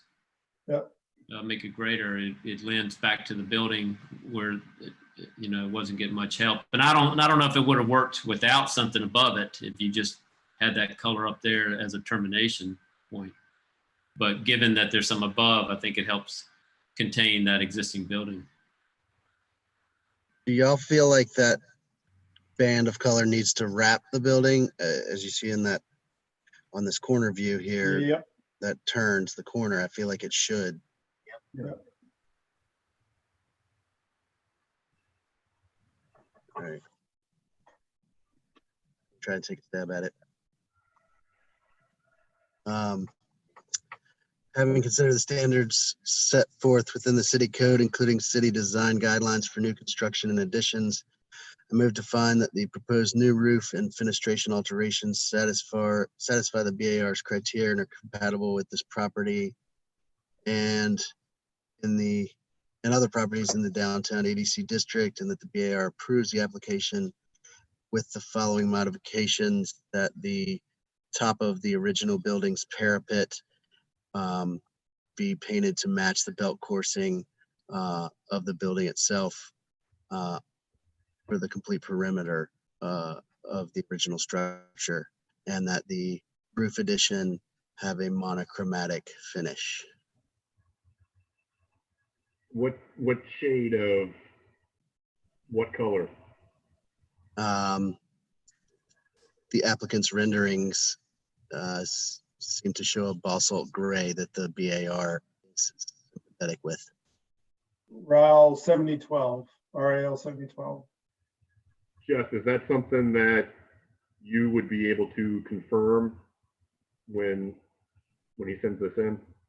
Yeah, and what I'm thinking of in terms is, all right, how do we say this so that, 10 years down the road, there's a repainting request and sort of the instruction that would be given. And what I'm hearing is that, if I understand, is that there is this distinct color, or the band, the parapet, top of the parapet's painted.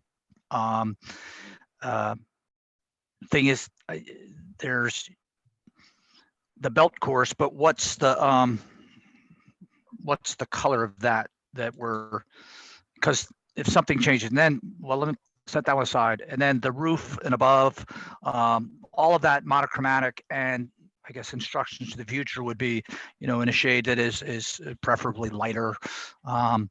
So, but what is here, so your intent is these colors, and I can confirm that, and then the instruction of that being that the preference for that it's monochromatic and of a lighter shade than the lower portion of the building. But it's this, and as far as painting the original parapet, that's where I'm trying to understand which color you want exactly that to mimic. I mean, based on the current renderings, it would match the red band color that's shown. Oh, I see. Okay, so that's sort of that, what would you call that? An interesting burgundy. Burgundy, there you go. Yeah. So it's that what you call that feature, that banding that But we shouldn't prescribe exactly what color it is. I mean, I think it's no, but you're saying that the intent is that accent banding, the parapet matched that accent banding. And yes. And then the roof. The original building should therefore be visibly be able to be visibly seen as separate from the roof addition. Got it. So for instance, if you look at light gray, if you look at page 131, if that whole end elevation facing east were red, including the parapet, that would, if the whole building was painted like that, that would completely separate it from the roof also. Right. But fundamentally, it's got it. The roof is monochromatic. The building, even if it's monochromatic, needs to be a bolder color always than the dark gray of the roof. And a clear, defined horizontal line between the original building and the new roof. Or even if the building was all white, then the roof is dark gray. It wants to, right. It wants to be recessive and it wants to be monochromatic. The building can be. Well, he's not repainting the rest of the building. No. I'm just saying, Jeff was trying to think about future. Well, yeah, but if how someone does he wants to address paint it? the building a different color in the future, that's an application right there. Oh, no doubt. I just, you all are putting a lot of thought into this, and I think it's instructive to have it. That record is, and I guess it could even be in the minutes, but I understand this, and I can summarize this. So then as far as the motion goes, if you all, so my understanding so far is with, the following modifications that the top of the original building parapet will be painted to match the accent banding, the same color of the accent banding, and the roof addition will be, monochromatic.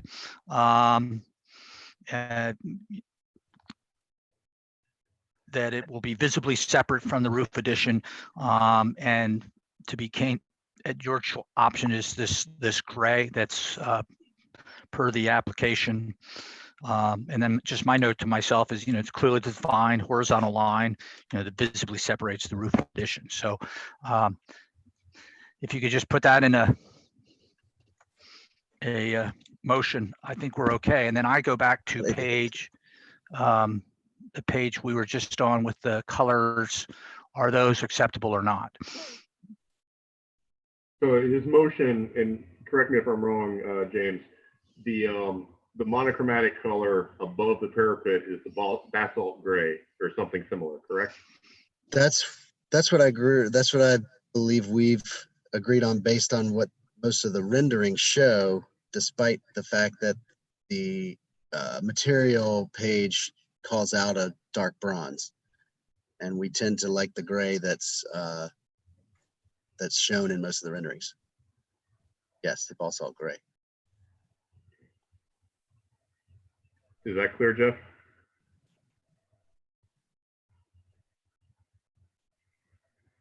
I have a point of clarification. So I see the point about the dark brown for the roof material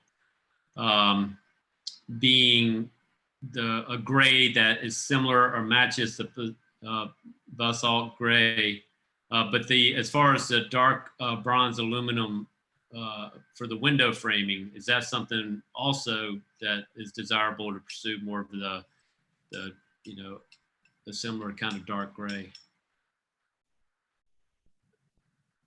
And the fins. Jody, you're on mute. I think it'd be preferable if it can be had. I think it's back in there, so the dark bronze may be fine. I mean, having it a little bit darker is fine. It just makes it more recessive. But I think it'd be preferable for it to be in the gray family as opposed to gray brown or blackish brown, bronzy brown.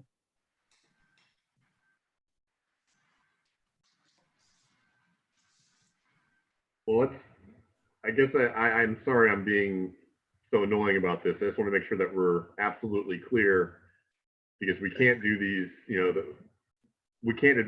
we as a board cannot administratively approve this later on. So we just want to make sure that it's what's in that motion is what you want. I can't see everyone's faces right now, but is everyone who is going to vote for this, thank you. Do they want to see the windows, the roof, the fins, all of it that dark medium gray, or would they prefer the windows could stay the dark brown? I guess the challenge is that he's got a material palette on one sheet, but all of the renderings show pretty much everything is gray. And so it's hard to make that judgment call without having, really seeing what his intention is.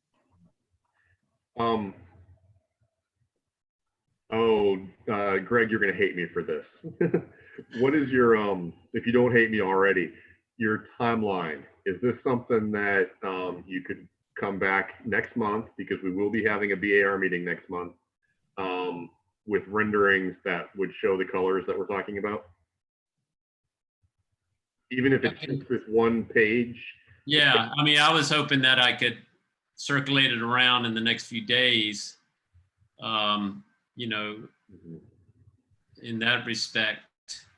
I think it's pretty simple. We can visualize what it's going to look like with the band being that same color. I think that's going to be easy for me to do. I can do that. I could have done it while we were talking and sent it to you guys. And then everything else, I think, is going to look like the way the renderings are.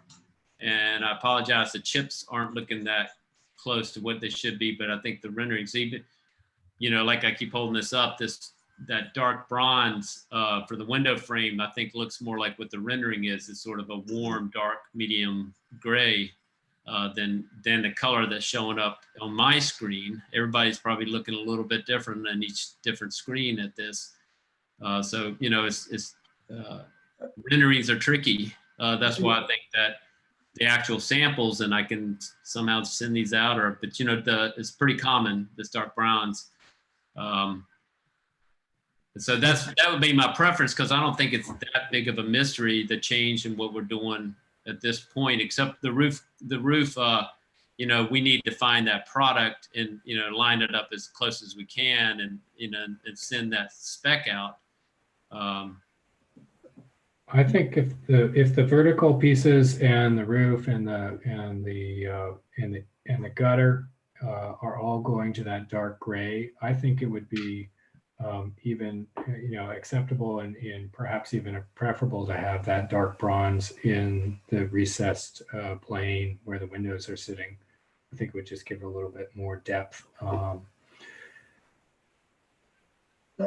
inclined to agree. I mean, I guess the other thing really is, at this point, I would say I wouldn't trust renderings. Let's just get a couple of pieces of metal and put them out there and let's see them. And you know, I mean, we do that all the time, look at real samples. I just think we'd be better off, you know, and also we can meet outside, you know, everybody can go look at it outside. You know, that's not a problem. I mean, our next BAR meeting, as far as I know, is another Zoom conference. That's going to be what, you know, who knows what everybody's screens look like. Yeah, can we? And Carl's room looks green right there. My room is green. I mean, I think Tim brings up a good point. You know, often in BAR meetings, the architect would be able to bring samples to the meeting, and we don't have that right now. Yeah, there's so I'm you know, rolling around the ideas of, you know, expressing an intent that can be met, you know, with that, you know, the monochromatic was helpful. The idea that it is of a gray, you know, I'm trying to think of things that get you where you want to go. I keep thinking about those sample panels we went and looked at down there at 600 West Main, and there was, you know, quite a debate about that of, you know, well, what was approved as the selection of materials and et cetera, et cetera. So, I mean, if there was I don't know the right grammar, if there was a way to state the intent and a palette that you all would like to see in the field, I mean, I just don't want to have to come back and, I mean, it's, you know, it becomes that partial COA again, you know, or that partial approval. It's either, you know, either we're approving this or we are not. And that's the only advice I can offer.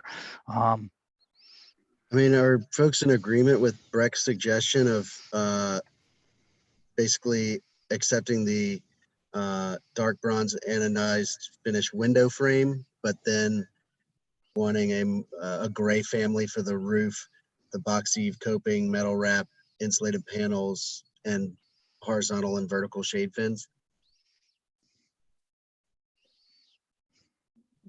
I think, you know, my gut is, Brett is right, that will make the windows a little bit deeper, a little more recessive because they're darker. You know, I think, you know, we'd have to just see the samples next to each other, see how much of a contrast difference there is. And I just don't trust the screen. And I think it'd be really simple to just put some samples out there and look at them. Just doesn't seem very difficult to me. It's incredibly easy. It's just getting us back to the thing that legal doesn't really want us to do. So I mean, as Jeff is saying, if you guys can give him an intent, but then maybe we can confirm that yes, those exact colors are good, and they match the intent. Is that? Yeah, I mean, this just doesn't feel like rocket science to me, and I think Greg gets what we're asking for. So, by the way, I don't know if I had mentioned, but Sebastian has moved back to the West Coast, so that's why we're short legal tonight. He wanted me to say farewell to all of you. I think that there could be, I mean, it's a statement of that the color palette will be representative of this, and the BAR to confirm at a site visit, and so but it sort of leaves things in limbo, and I just don't know. I don't know what to tell you guys right now. I agree. I mean, my screen, I can't tell the difference between dark brown and dark bronze, and I just don't know. But I think that I'm trying to think of this in a kind of an evolutionary way, that there's a I know there I worked on this stuff long enough. You can't decide anything from small samples. So there has to be maybe some sort of direction that you want to go, that you can offer. Other than that, then you're going to have to you can decide to defer it, but then it would come back next month.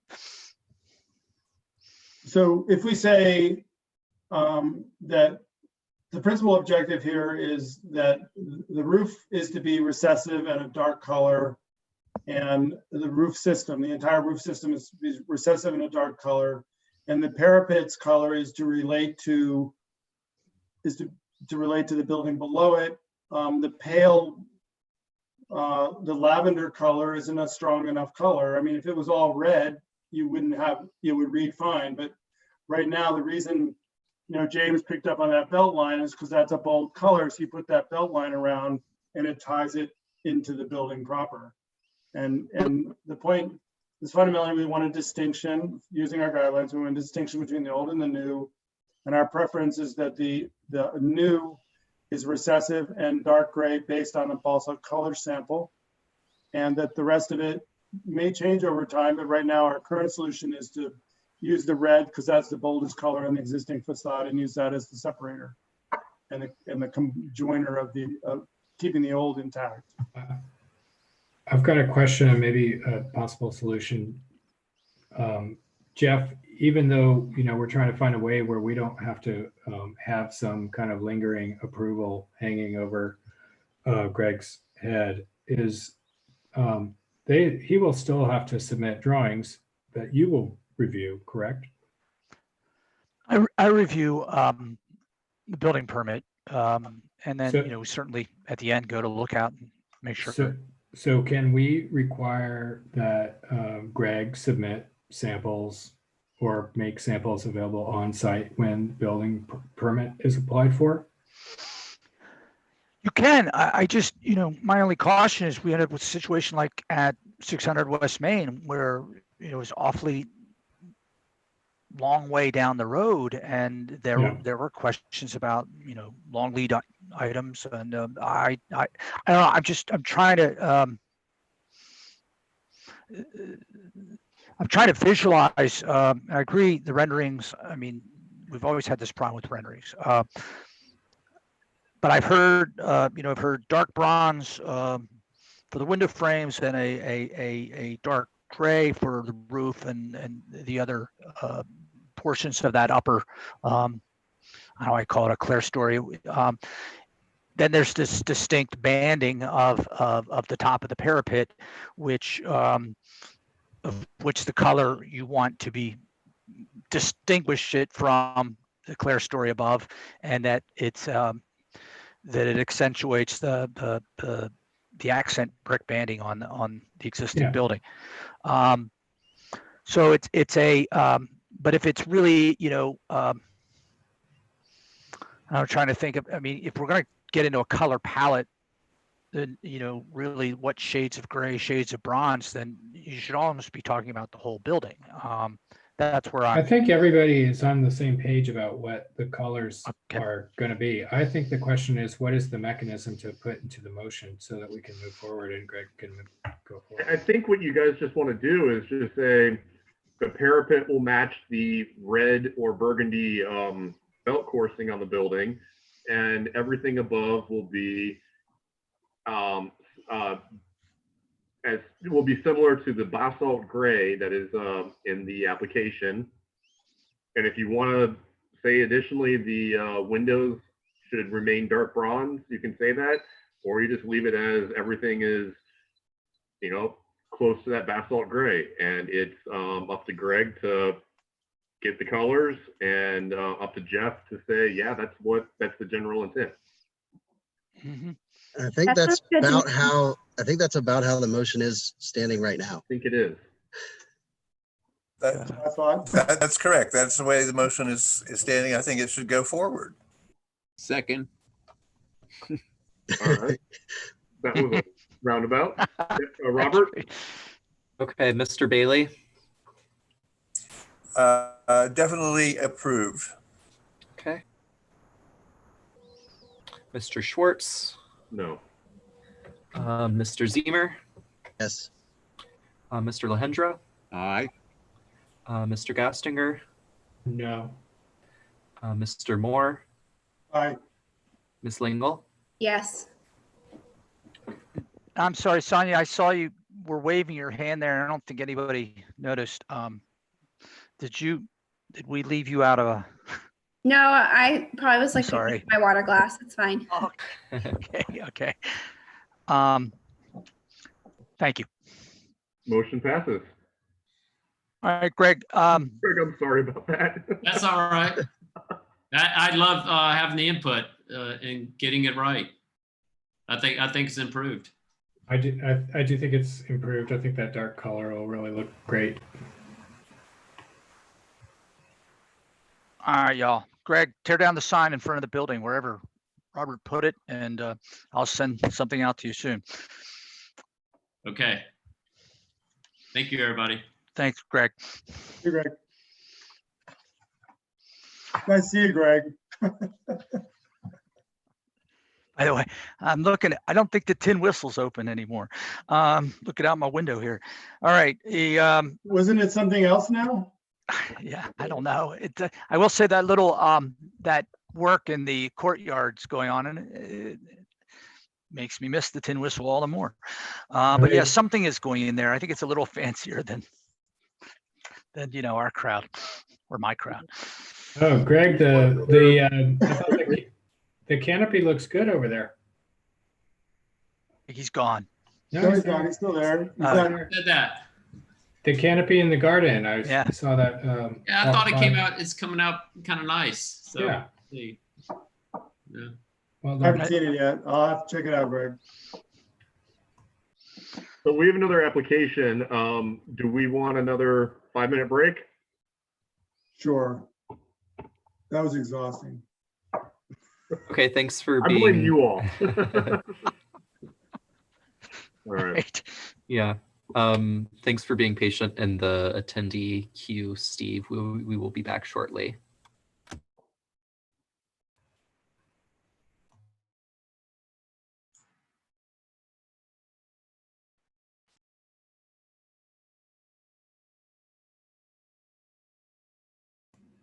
Ron, you're ready to go. You just want to keep going? You're muted. You're muted.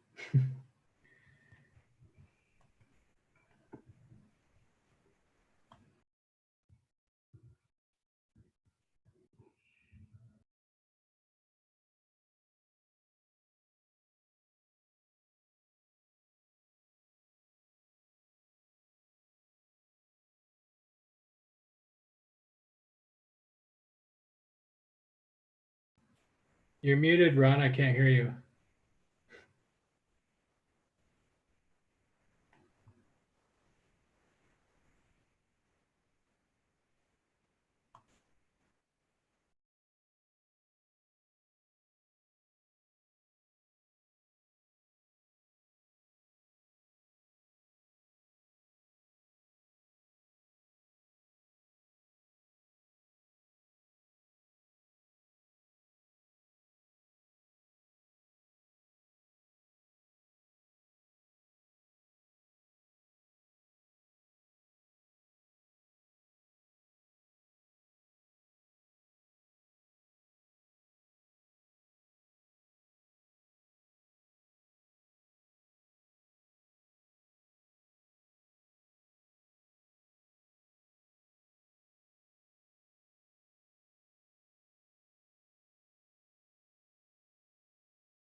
Jeff, I can't believe I'm going to say this, but I think the council chamber chairs are actually more comfortable than what I have in my house.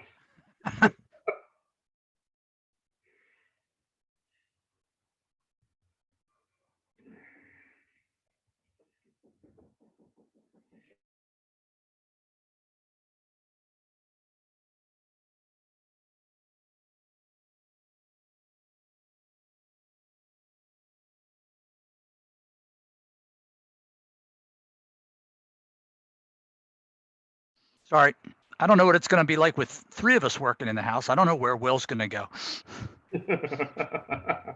Um, he's got a bunch of friends. I think he's telling you, he's got a bunch of friends that have jobs in Atlanta, but they don't know when they're going to start. So they're all, itching to go rent someplace. But I said, well, what are you going to do? Rent a place, and then you end up just sitting in Atlanta. So I don't know. But I am. I mean, you get out and walk. You're out and about in town. It just has it's just such an eerie feel. And our sidewalks aren't built for, more than one person at a time anyway. Right. Well, the downtown mall is getting, depending on the time of day and what day of the week it is, it's getting a little bit more, looks a little more normal, sounds a little more normal. The musicians are back out. Well, Yeah, I talked to the Oakhurst Inn folks, and they said they're getting, more and more people are reserving rooms. So, there's more activity. People are coming into town. So, I assume I don't think they're having freshman orientation or anything, but I assume that's just folks visiting town. So that's good to feel.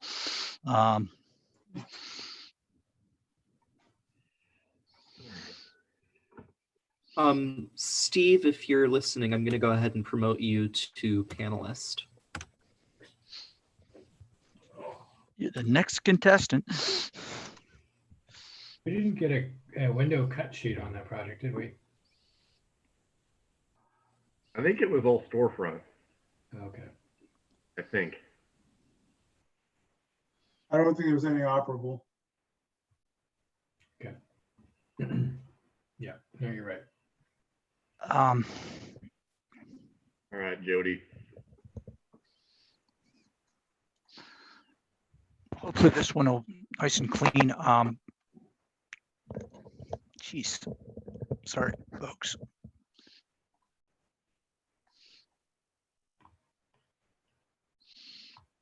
Well, I think we can start 525 Ridge Street. All right. Sorry, it's a little dark in my office now. This is a COA request for 525 Ridge Street. This is a new construction, or this is a new building being constructed on a vacant lot within the Ridge Street ADC district.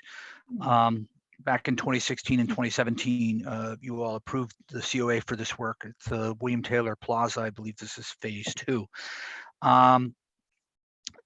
The applicant has requested that this COA to allow for there's the landscaping, the street curb wall that had been approved as being made of core 10 steel. Applicant is requesting to use concrete instead. It would be similar to the other walls that are along the public sidewalk within the Ridge Street district. I think I talked with some of you about this earlier in the spring. There weren't a lot of questions about it, but it does still need to go before the BAR, and staff recommends approval for it. Steve, are you there? It's yours. Steve, I'll try to unmute you, and then you can try to speak. He's put in the chat that he was having some trouble, so let me try.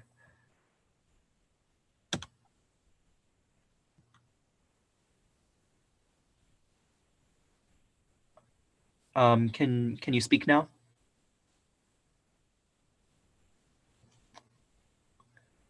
Okay, we're still not hearing you, but you said in the chat not much to say. So I assume Not much to that see either. yeah.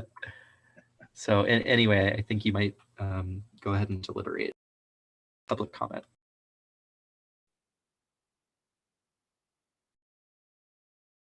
Carl, you're muted. Yeah, I'm muted. It looks like we have no attendees, so I guess there's no comments from the public.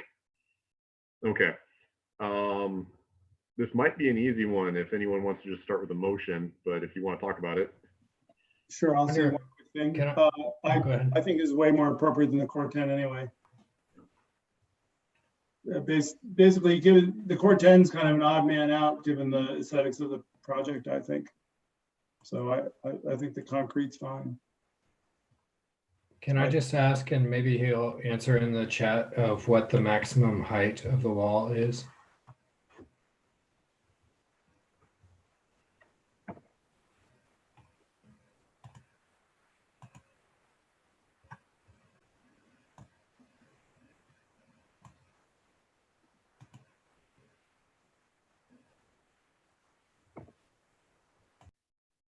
He's responded that it varies from 18 inches to 30 inches. Yeah, I don't have any issue with the substitution.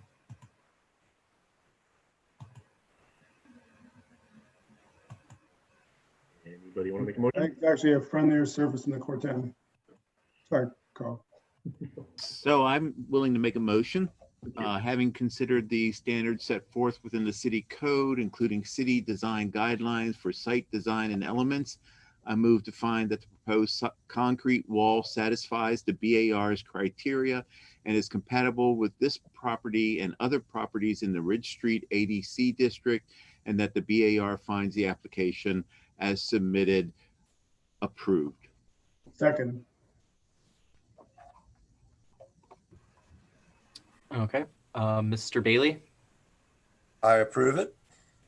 Mr. Schwartz, Yes. Mr. Moore, Aye. Mr. Gastinger, Aye. Ms. Langle, Yes. Mr. Alejandro, Aye. Mr. Zemer. Aye. Approved. Approved. And I like the way Robert mixes up the order to keep you guys all on It's your always toes the there. order at which I see it, so it's not my creativity. Oh, that was some clever William and Mary thing, but that's good. That's good. All right. Thank you all. Steve, you're good to go. You can tear the sign down in front of the building that's we had put up for the BAR. We'd appreciate it. Just a couple of items on short items on my list. And again, just so you all are. We are scheduled for July 21st. We're learning a lot tonight. I think we're going to have to, if we have 9 items on that agenda, we'll have to figure out how to, get through things smoothly. Obviously, things that involve samples, things like that, we're going to have to figure out a better way to do things. I do have, and Robert, I don't know if we had included this. There's the letter to DHR in support of listing Burley High School in the National Register. But I don't believe I didn't include that in the packet. That's fine. Yeah. And I think, Jody, you guys aren't meeting the State Review Board. You're not even meeting until September, right? No, we're meeting this Thursday, and it's on the PIF afternoon session. Oh, this one is. 10 pages. Oh, no, I'm talking about the Burley nomination. Oh, well, we're meeting this Thursday, and then after that, then we're meeting in September. Okay, I I'll thought look at the agenda really. Yeah, so I think that it's not critical. It was just an offer of support for the listing, and I had a letter. What I could do is I'll just circulate that out to you all, and tomorrow, the usual.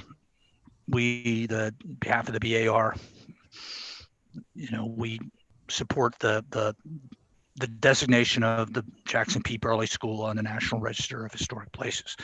And it's not on the agenda. It won't be on the agenda, it looks like, until September. Okay, that's what Burley that's School nomination. All right, that's good. And then yeah, and so just quickly, 10th and page, Robert, you just give a 30-second summary where we are on that. Sure. So I don't remember when I last spoke to you, but the survey was conducted successfully, and Jeff and I had a chance to review the draft preliminary information form back in March, I think, as well as some members of the city's Historic Resources Committee. And it's great. We were both really, really satisfied with it. This Thursday, like Jody had mentioned, it's going to be reviewed by the State Review Board at DHR's one of their quarterly meetings. In addition to this preliminary information form, the consultants have submitted a bunch of photographs and survey forms, as well as a survey report, which is more of a planning document, a planning-oriented document that gives a summary of the project and its methodologies. And we can make all of these documents available once we have their final forms, but it looks like we'll have that in the next week or so. And if you're curious to review the 10th and page PIF, the preliminary information form, in the next day or so, you can just go to DHR's website and it's available online. It's been a bit of a roller coaster of a project, but really I think this has been incredibly satisfying. And I hope that we can continue to engage the 10th and page community, even moving forward, using this as a planning document or just better understanding the community's history with this public document. So. But yeah, Robert, just fantastic job on that. And it's been strange not hanging out with Robert every day for the last 3 months. So, but he's really ushered that thing through. Very pleased with it. Speaking of 10th and page, I happened to go by Dairy Central the other day, and I know everybody has different opinions on it, but I just think it just looks so sharp. I just love the colors on that addition in the back. I don't know, it all really works. And even the cow mural looks nice. The questions I had, Robert, you're able to pop that thing up on the one moment magic screen. So I just had three. There are three of the proposals that we expect to hear from for July. I just wanted to get a little bit of a sort of I know we can't do a preliminary discussion, but I just want to get some thoughts if I have to, help, if I can, to help shape the application a little bit. So the first one is this. This is 105 East Main. I'm trying to think of a landmark of where it is. It's kind of. Don't I see the court square in the upper corner there behind it? No, that's the bank on the mall. So this is okay. One like. All right, so what they want to do very simply, and Robert, go to the next one. That window there that you see, they wanted to put in this is Mr. Woodard's property, and they're going to they have a tenant that can use the space. It just wants access to it. I said that it's something we would consider, provided that they don't alter the masonry opening. Like to keep the trim, everything in place, and you sort of fit the door into that frame. You all may want to fill it, take that out and fill it to the masonry opening. And then my recommendation is that they, store the window and store that metal grating for possibly for later installation if it's ever restored. And so the question is something like this a non-starter, or anything that you would suggest I recommend to the applicant in preparing their submittal? I would think knowing exactly what the door system is and all that would be really important right now. That looks like, right, some suburban door made by Peachtree. Right. So it would have to be something reasonably sophisticated, whether it's metal or wood, but I think the door selection would be really important. The idea is fine, but the execution is going to matter. Okay. This is right next to Old Metropolitan Hall, but it's not that building. It's one in. It's like where the parking lot, the pay parking lot is. The bank parking lot. Right. Yeah. But it's one building in from First Street. It's not. Mhm. All right, does that sound reasonable? I mean, but I'll tell them to proceed with the application. There's no hell no going on here. All right, Robert, next. So this is one that I circulated via email. I heard back from Ron, but if you see here on they talked about recreating the porch. I don't recall, I can't find anything in the BAR record of it being done. I know Katie Swenson had bought it or purchased it, oh my gosh, maybe 20 years ago and did a lot on it. Do any of you recall the porch being reconstructed? But if they did, it would be, you know, I had said to them, it's got to be, if it has been rebuilt, then, you know, they've done a good job of it. It matches what's in the older photographs. It would have to go back the same.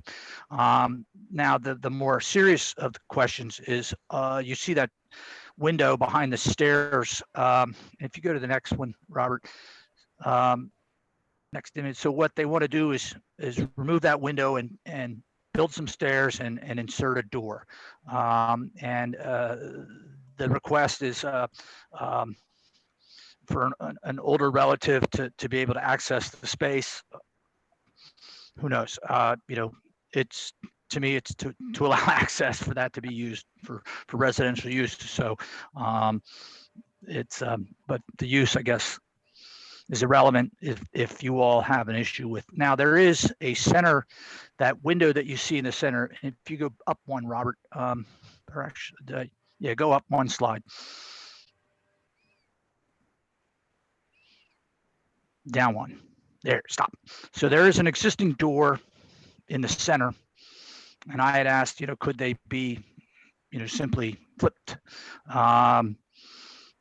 One argument might be, well, that door is there, leave it there, and then take the window that's on the left, remove it, save the bricks, save the window for later if it gets reinstalled. Or, and you flip down, Robert, they did, you know, show the idea of that idea of flipping the door and the window. So Julie was just, and I was hoping to speak earlier tonight, but that's what she was just wondering, is there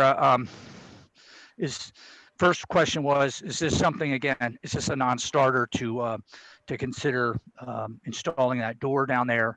And if it was done, is there a preference for what's going on in the middle?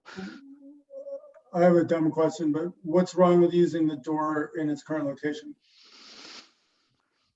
If the grade is underneath, it's kind of a funky, it's difficult to explain. They're already trying to alter the grade to get to that window that they're proposing to be a door. So they could adjust the grade just to get over to that middle door. I mean, is there a slab there as they're showing? That seems, and I'd like to see a section through the building perpendicular through that existing doorway. Okay. Because currently there's a door to the front. Hmm?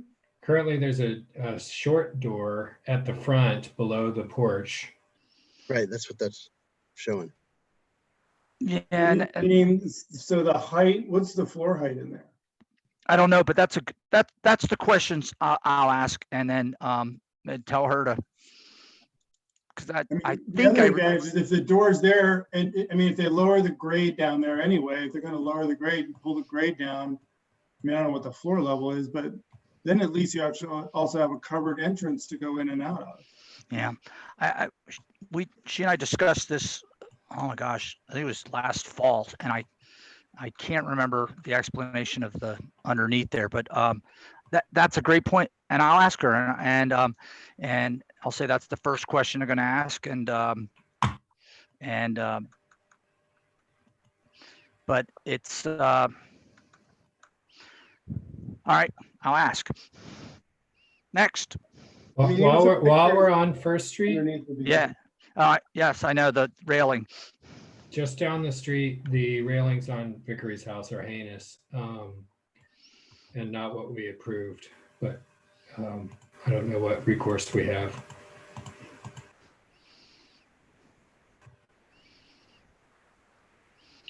And it's a bit like a Chippendale railing, metal, painted black. on Vickery's house. Yeah, If you recall, there was wow, that sounds appropriate. yeah, and there was the applicant had talked about using some sort of almost like I think about those old 1950s metal frames on the front porches with sort of a design through it, and doing something like that turned horizontally.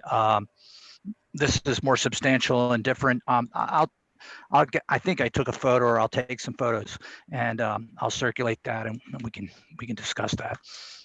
Thank you, Brett. the canopy, the other parts look good, but the rail was bad. Yeah.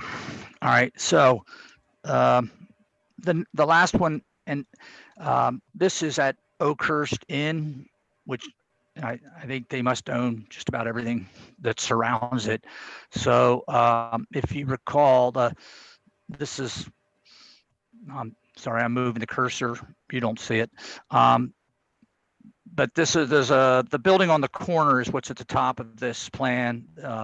JPA's there, and where we looked at a fence, I think last year or 2 years ago. So the intent is come in, use the existing driveway at 100 and sort of turn and come down the hill there. I don't see, I mean, as long as that, I don't know whether the slope matches what they can do. They're probably gonna have to do, well, they will have to do a site plan. But I didn't see anything painfully wrong with this one. But I just I was curious what you all thought and any initial thoughts. I know they're removing a locust tree or two, but can you help me figure out where this is? Like, where is JPA relative? at the top left of the screen. So this on the corners, the series of buildings that went through all that renovations and things. Now I'm even more confused. So the wood, where it says wooded slope, where is that sloping down to? That goes right into the now hall. Okay. Yeah, thanks. So it's no one except UVA students are gonna see the parking lot. Well, there will be a fence. Yeah, fence around it and things. So, all right, I can proceed with that. And so the others I sent you all in that short list. Some shouldn't be anything too complicated. I think we are, and Carl and Breck and I have talked about it. We are going to face some questions about what's going on in the mall. I know that there's discussion now about expanding the cafe spaces. But some of that goes with what is necessary for these business, the restaurants on the mall. You're going to see tents going up in parking lots, things like that. I mean, it's good to see the mall return to activity. My concern is what I expressed up the ladder is, our hope is that we don't see things that we can't contain later. The tents are temporary. Now the expansion of the cafe spaces, that's not I was curious if that was one of our decisions or not, but that's a council decision. But so those things will be coming up. And there does seem to be one elephant in the room. What is that one? Well, it's been a lot of adventures in Richmond that I would think would come back here.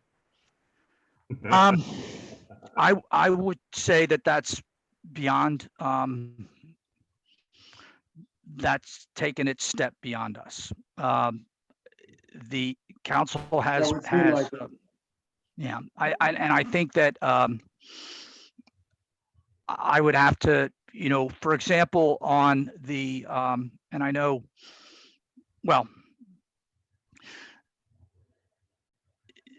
I don't get into, I guess, the discussion on the No, television. that's fine. That's fine. It just seems that it's inevitable that that's going to come back up again.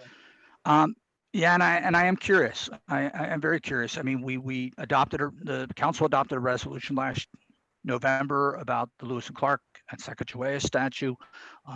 So there's issues related to that. I'll tell you on a positive side, I think most I did get my grant request out to study 4 cemeteries in the city, and the goal really being to sort of elevate the visibility of those. We do have some extraordinary landscapes within the city, and hopefully we'll get funding for that, be able to move forward. I did get the historic surveys. We did get funding through the capital improvement plan from city council. So I have the money to do it. Now I'm waiting for money from DHR. Otherwise, I know there's no place committee report. There's no other committee reports. I'd like to ask that about a month or so ago, Jeff and I circulated a document, and this was a guide for what will become our multi-step approval process. And in advance of our meeting next month, our July meeting, I asked that you all maybe review it. So it might be something that you can officially adopt at the next meeting. I can send it out again so you can have a copy fresh in your inboxes. That would be a good idea. There was one other thing I was just thinking of. While the mall is kind of quiet, one thing they could consider doing is fixing the tree grates. We do have a new director of Park and Recreation. That's for Carl's benefit, by the way. Yeah, I know. It's I'm 30 months into this job, and there are certain items when you guys bring them up, I feel like it's my very first day again, and I want to crawl under my desk and cry again. So it looks like you're already under your desk. Yeah, I know. Sorry about that. Very dark in there, Jeff. So aren't you and Robert in the same place? No. Look, otherwise we'd have to be all masked up, and I'd have to put my plastic gloves back on. And no, we're Robert and I haven't seen each other until about 3 hours ago. So 3 months as of yesterday. That's when everything started to collapse. And Jeff's hard to see because it's a little dark room down in the basement. You should see. I mean, it's terrible. This is the worst thing is you get on these Zoom meetings and you're looking at everybody's background to see, all right, what ridiculous stuff is going on. We had a meeting with a consultant 2 months ago on the comp plan, and one of the people in the screen, the whole stack behind him was stacks of toilet paper. And it was like everybody's texting oh my God, is that what we think it is? So, a dark room behind me is much safer. But you guys are all doing okay. Hey, watch this. I'm at the state capitol. That's right. Of course, Sonia's been hanging out in Colorado or something. I know. It's like just she looks like a commercial for West Virginia. All right, but everyone's doing well. I mean, I know I've talked to some of you, but everyone's hanging in there. Yep. I have all right. 2 quick questions. Yes. Well, first, just a comment. Did everyone get the survey for the comp plan? There is a survey out there. If you haven't gotten it, I'll forward it to you all. But make sure you take it, because that's where public engagement is hindered, unfortunately, for the comp plan because of the virus. It's only been a couple of hundred people have responded. So yeah. The other question is related to 10th and Page. Did you guys get any? Did people give you any histories or any oral history or anything to add to the report? Unfortunately not. We were going to coordinate with the HRC about doing some sort of engagement, but we weren't able to discuss that before everything started collapsing, and the consultant, that wasn't really in her scope of work. So yeah. Well, I'll tell you what we'd like to do, Carl, is we've got a lot of information was collected in the past, some oral histories that were done. I think some of what we share with you is to really find a way to compile that all together in one place, And we'll see. All right, y'all. Well, thank you very much. And We need to adjourn we need formally. to adjourn. Gavel us out. Carl, it's you now. I'm not going to gavel my computer, but all right, I move to adjourn. Second. Thank you. Good night, all. Aye. Aye, Night. aye, aye. Everybody.